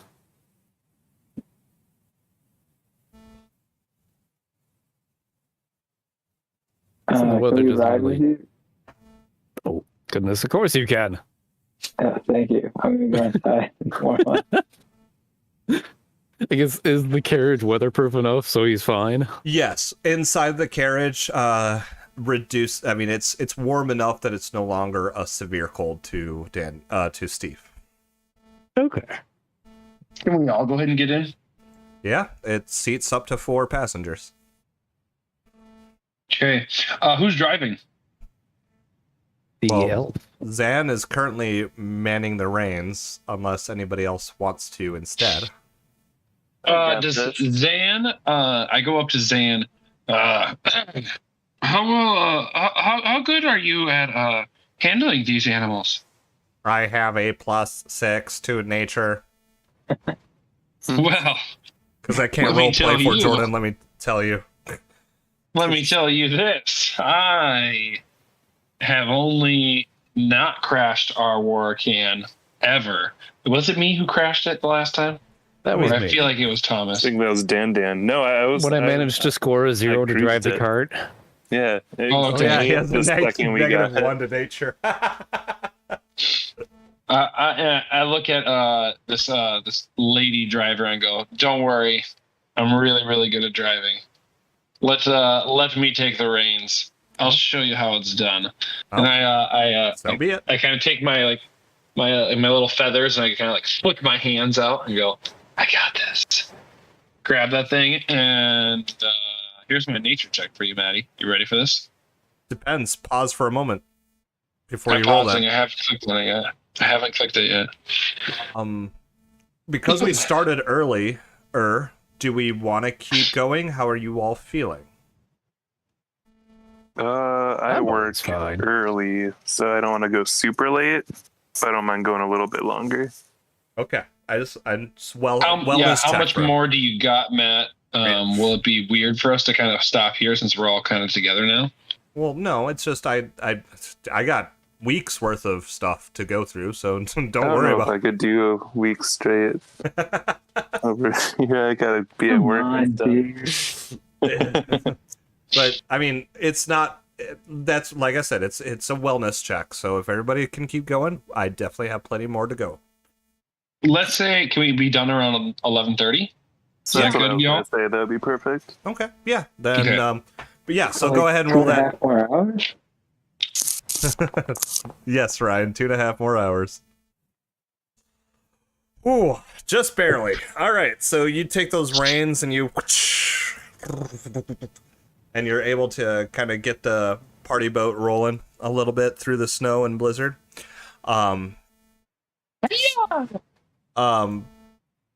But of course, it's not enough to just drive this caravan as your passengers. So Zan hopped into the carriage with Steve, who is actually outside with Marok. Sure, I'll be out there. Zero. I'm Dan's on my lap. Wait, aren't you? Wait, what? What's that matter? All right. Still got a lap. All right. Well, Worf's got left too. I look over at Worf and I go, wait, weren't we sitting together last time when, and I look at Dan and then look back at Worf and just take one hand off the reins. I go, and try to attempt to whisper this to Worf without him hearing. When we tipped over the war again from the avalanche. Oh, you were on top of the war again. Okay, definitely don't say anything to Dan. Top. We don't want to freak him out. And then I look over at Dan. What's up, Dan? It's fine. I mean, the car tipped over in the avalanche, it got buried in snow, and then he sent it back. It all worked out, right? And we were in these exact positions. Well, I mean, we're in a little better position this time. Wait. Steve is still naked, isn't he? I think by choice at this moment. He's wearing clothes and he's in the caravan, so he's fine. So what is Steve? Is he a human? He's an elf. It's an elf. What did you say? What's an elf? No, at first I was remembering other Steve, the cyborg.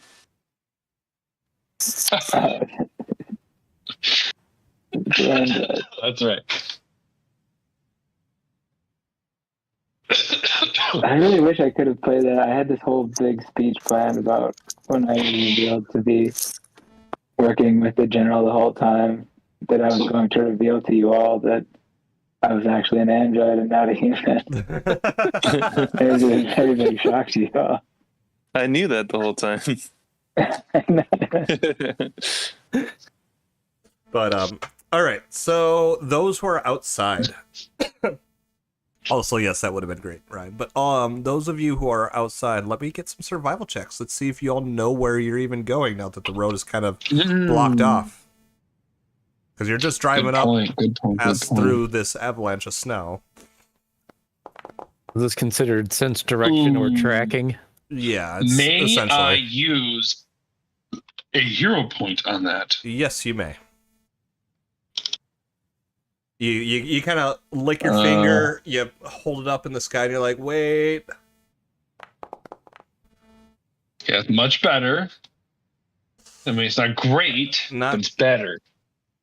Not quite. Better than a 1. Worf, are you going to survival check? Sure am. Okay. Oh, baby, I am alive. So Dan and Marok, you guys, you get the horses going, but you're kind of doing a slight sway back and forth, trying to be like, God damn, where's the fucking road? But Worf, you know, like, you gotta go that way. You know exactly, and you feel super I knew this whole fucking- time. You knew exactly where to go. Told you. I look over at Worf and I'm sorry. I don't know. You're clearly way better at this than we are. You could stuff your Gosh. sorries in a sack, bird. That's mean, but understandable. When he says that, I start just for some reason taking the molted like feathers that I have and start putting those in my backpack because I don't know what he means by my sorries. So I think like I like misinterpreted something. Like this must be like a slang phrase, and just start taking feathers and shoving them in my backpack. Beautiful. But anyhow, so you guys do get over the snow-covered, the first snow-covered peak, and you're able to eventually find that road again properly. A couple hours have finally passed, and it's only severe cold, so, and all of you are wearing winter clothes, so it doesn't matter. You guys are all comfortable and warm. Steve's warm inside the carriage, so no Steve harm. started a fire inside the carriage. Good call, Steve. It's warm enough in there that Steve's comfortable enough to at least make it the rest of the way. You guys finally find the road, and you keep on keeping on. It's the only one road, so there's no way to lose your way. And luckily enough, well, actually, let's find out. I don't know why Maroc rolled that, but okay. Yeah, luckily enough, nothing else happens. You guys are able to make your way through, and you start coming up to these structures that kind of look like essentially Torii gates, or Torii arches, or whatever they're called, and that kind of cue you in on you're pretty much approaching Heidi Summit at this point. If anybody wants to make a society check at this point, I will accept a society check on Hyde Just the Summit. people that are outside, or Heidi anybody. Summit. Anybody can. Good. 18. Got Nice. 6. Rock, Dan, either of you want to make a society check at all? Oh, there it is. Sure. An attempt will be Sorry, I right. had to drain the main vein. I get it. Ooh. Right, hold on a second here. About 13 minutes, I'll be taking the Browns to the Super Bowl, so... Society. Terrible.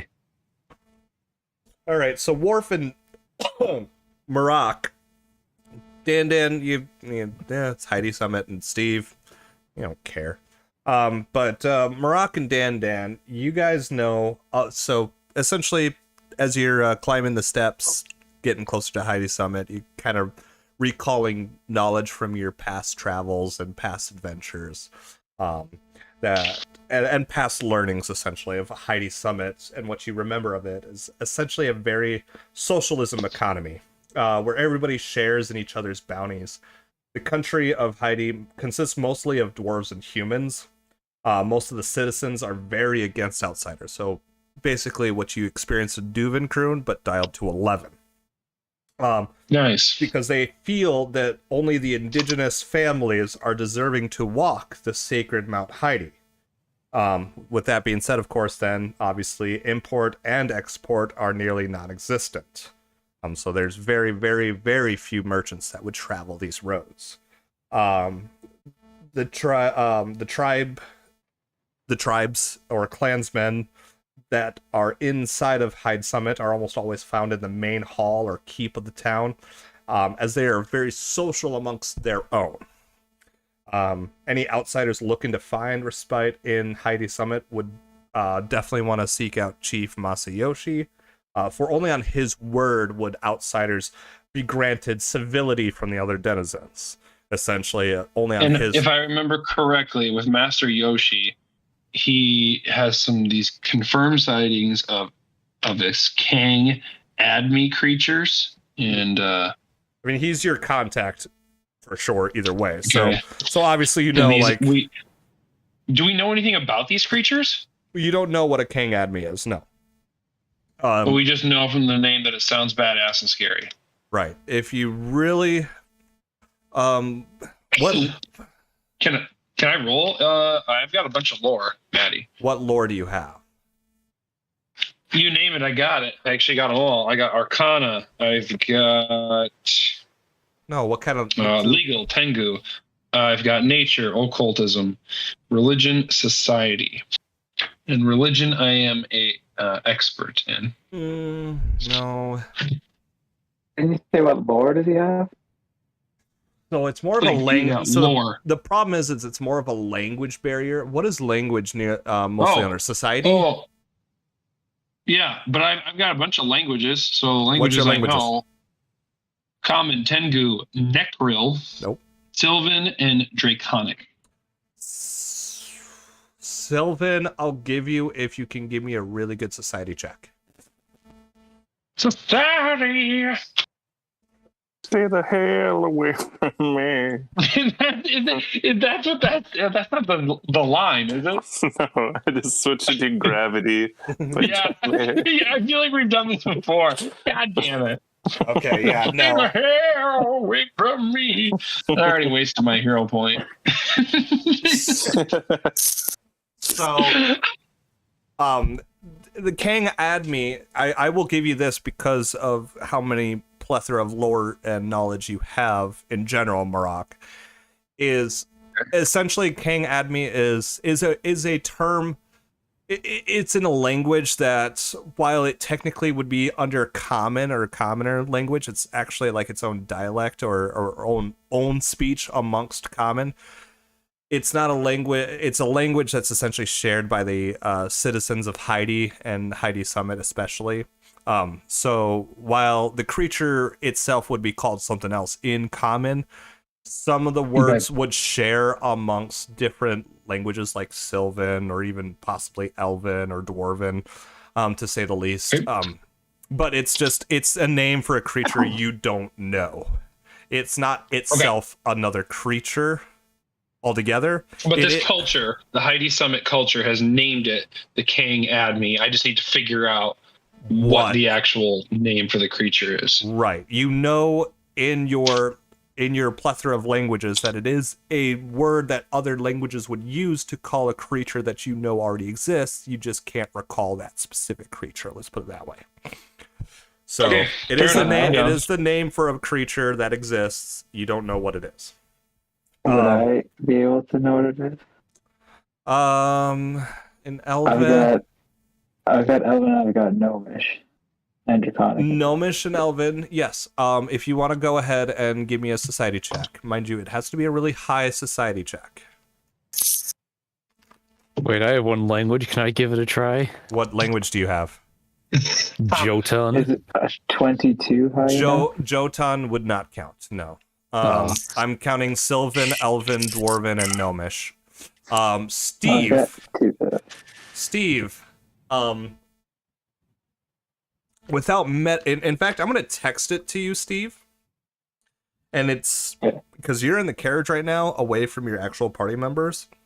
So you'll have to wait until you're outside, and I'd rather you be the one to reveal it to the party members. Okay.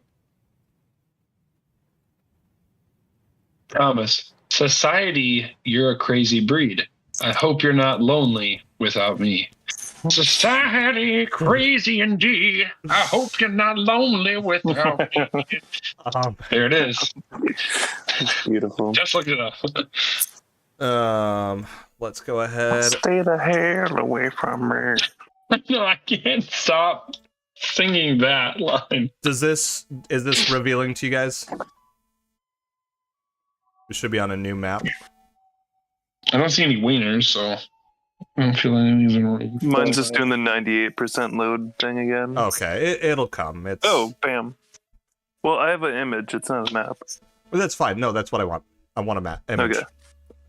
All right. Oh, this is bitching. Hold on a second. Is this on C7? That's Hyde Summit. Yeah. Shit. That's cool. I mean, it's not actually. It's probably some artist's rendering of something else entirely, completely different, but it's what I'm calling Hyde It Summit is- now. Hyde Summit. Well, no, this totally looks like that that mountain area where you find what's that one chick with the? Is it Luffy or the chick who betrays you in Final Fantasy VII? Yuffie. Yuffie. Yuffie. Yuffie? Boom. There it is. Yeah. This totally looks like that area. It probably could be. If we So- try. As you all step, well, everybody but Steve, because Steve, you're in the carriage right now, and Zan is as well. But the rest of you, as you step over the last step around the edge of one of the peaks, you can see a narrow bridge that leads into Hyde Summit. You see standing out in the center a large and towering building with many torches and many fires roaring from within its windows. Around the rest of the village are many little homes scattered about, gathered in like small units, sitting on like different little peaks with gentle smoke rising from their little chimneys. All of them separated by many rope bridges. You smell the beautiful, sweet smell of lavender and smoked meats. Everything is just kind of inviting you in.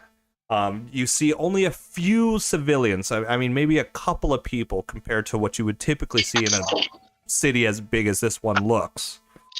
A very few civilians and guardsmen walk the bridges, of course, huddled in tight packs, moving swiftly.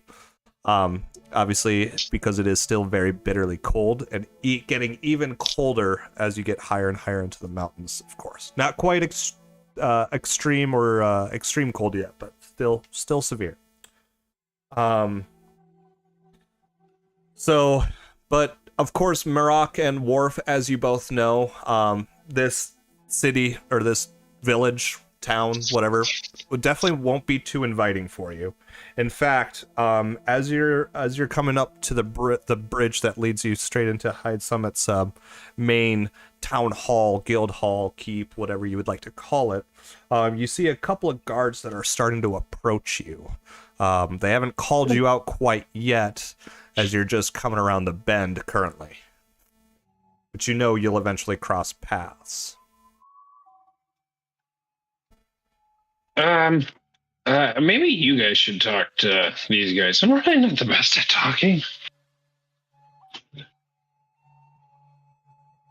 Hello, friends. The two guards at Dan's call then do take notice of you guys in your carriage trying to, cross this bridge.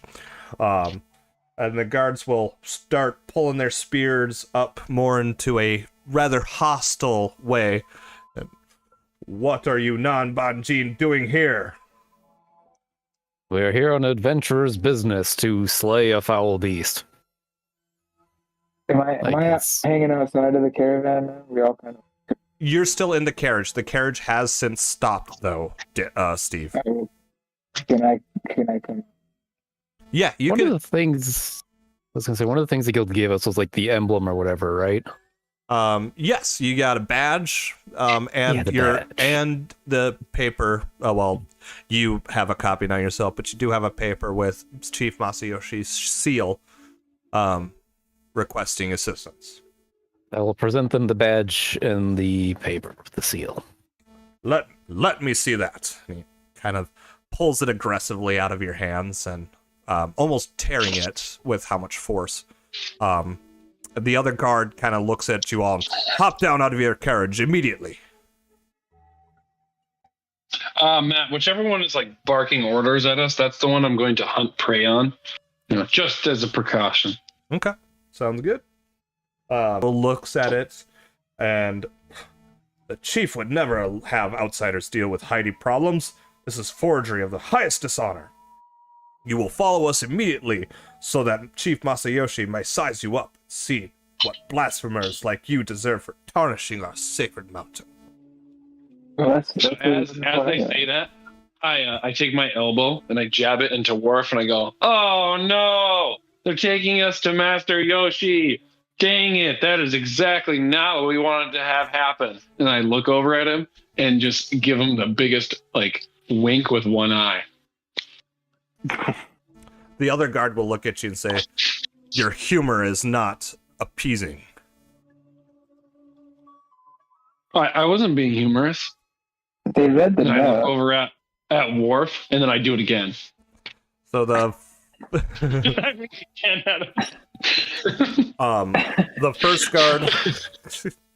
the first guard will kind of beckon you all to follow him. Come quickly now. Follow him on in. All right, and he starts crossing the bridge. Dan's following. I'm going with. Oh, I'm following. Yeah. Okay. I'm going with you. I need to make sure in case you do anything else. But yes, then the second guard then follows up the rear. As you guys get closer, you do see giant religious symbols decorating the guild hall itself. If you want to roll a religion check to see what kind of religion deity they believe in. Maddie, since we're on this map, how do we get access to our character sheets? Oh yeah, good point. If you click Do I on have to go the back to- actors tab up there, you can just click on your character in the party Oh, folder. that's right. That's how you do it. Yeah, you can just click on the Actors. Okay. and then party. click on- oh, sweet. That's bitchin'. Okay, I knew there was a way to do it easier. But yeah, so anybody who wants to make a Oh, religion but it check, doesn't have all my stuff updated though. it doesn't. Man, I'm getting Oh, this is- garbage. Yeah, mine is not updated, Maddie. Okay, I will update that later. So Okay, I'll have to go to after Avalanche then. So I'll go to that. yeah, sorry. No, that's fine. Wow, Dan You said Dan's religion, Maddie Patty? religion, yes. It was just gonna be just terrible. Yeah, awesome. So I think I'm Steven, a little expert too. Steve and Dan, as you guys are all approaching the hall itself, you know that religious symbol to be that of Aristil. Aristil is the god of agriculture. Family. yeah. And family. Yes, it's the. Sorry, I gotta pull it up because I can't remember. Yeah, so he is the farming community, the hunters and gatherers, god deity, the family deity. So basically, exactly the type of god that these type of people would definitely worship. But Are these humans that we've been interacting with so far? yes. In fact, once you get into the guild hall itself, you do start to see it's almost 100% humans with a scatter of a few, like 95% humans with 5% dwarves. The hall is unlike any other you have stepped in before. Like even the guild hall back at home, this pales in comparison to this place. The building rises high and wide, stretching about 60 to maybe even 100 feet tall, and an easy 50 by 50 wide. Just a giant building. The building, the space itself is very wide open. In the center is just a giant bonfire that stands nearly 15 feet tall itself. The walls around the guild hall itself have plenty of fires going. Much of the floor is covered in soft hide of different animals itself. Meats being cooked on stakes around the big fire, and even some on the little fires. Few like bards scattered here and there, all playing the same tune in perfect harmony. Many people dancing, singing, eating, drinking, laughing. The several people who are walking around that look at you with utter disgust. Can I go try to join the dancers? Hold on, before you do that, in fact, even once or twice, a person spits at you all. Yeah, not necessarily hawking an actual loogie at you, just like a pih. Steve, you try to break away from the party to or the group to join said dance party, but you feel a hard hand on your shoulder of the guard that was taking up the rear. Yeah, I'm just gonna go. Do something. You will follow. Okay. We will see Masayoshi first. Are you falling back in line, or are you going to try to dance? Yeah. Oh, okay. No. Sorry. But several people, of course, that are also walking around handing ales to everybody. And essentially everybody's feeding everybody and drinking everybody, and everybody's just having a really good time, except for anybody who sees... Everybody? Well, serving people drinks. Sorry, whatever. You know what I mean. Fuck off. There's even like a bar at one end in the corner of the area where many hardened hunters and gatherers are just sitting around and laughing and talking joyfully. At the very end, in the very center of the room, between a set of stairs, is the largest, giving Guildmaster Kron a run for his money, the largest, fattest, beefiest, just the peak of physical performance type of man. In the center, Wow. at the just big old arms, big old thighs, big old belly, just laughing and talking amongst his many admirers, men and women that are just gathered around him, laughing at his jokes joyfully. And it's this man that the guards eventually lead you guys to. We will stop it there. Sweet. How about his Okay. booty? You said big old everything. Sorry, what, Thomas? How about his booty? Oh. That's Oh, got, so we that's can't see the cake badonkadonk yet. for He's sitting down. days. Do you say stink for days? Cake for days. Cake. Just a cake for days. Stank for days. I mean, probably that too. Dip in. Dip in indeed. But yeah. So yeah, we'll stop it there. We got at least an early start, and we can have an early night. Wait, Thomas, if you work early, how are we doing? Oh, wait, hold on. Let me stop the stream first.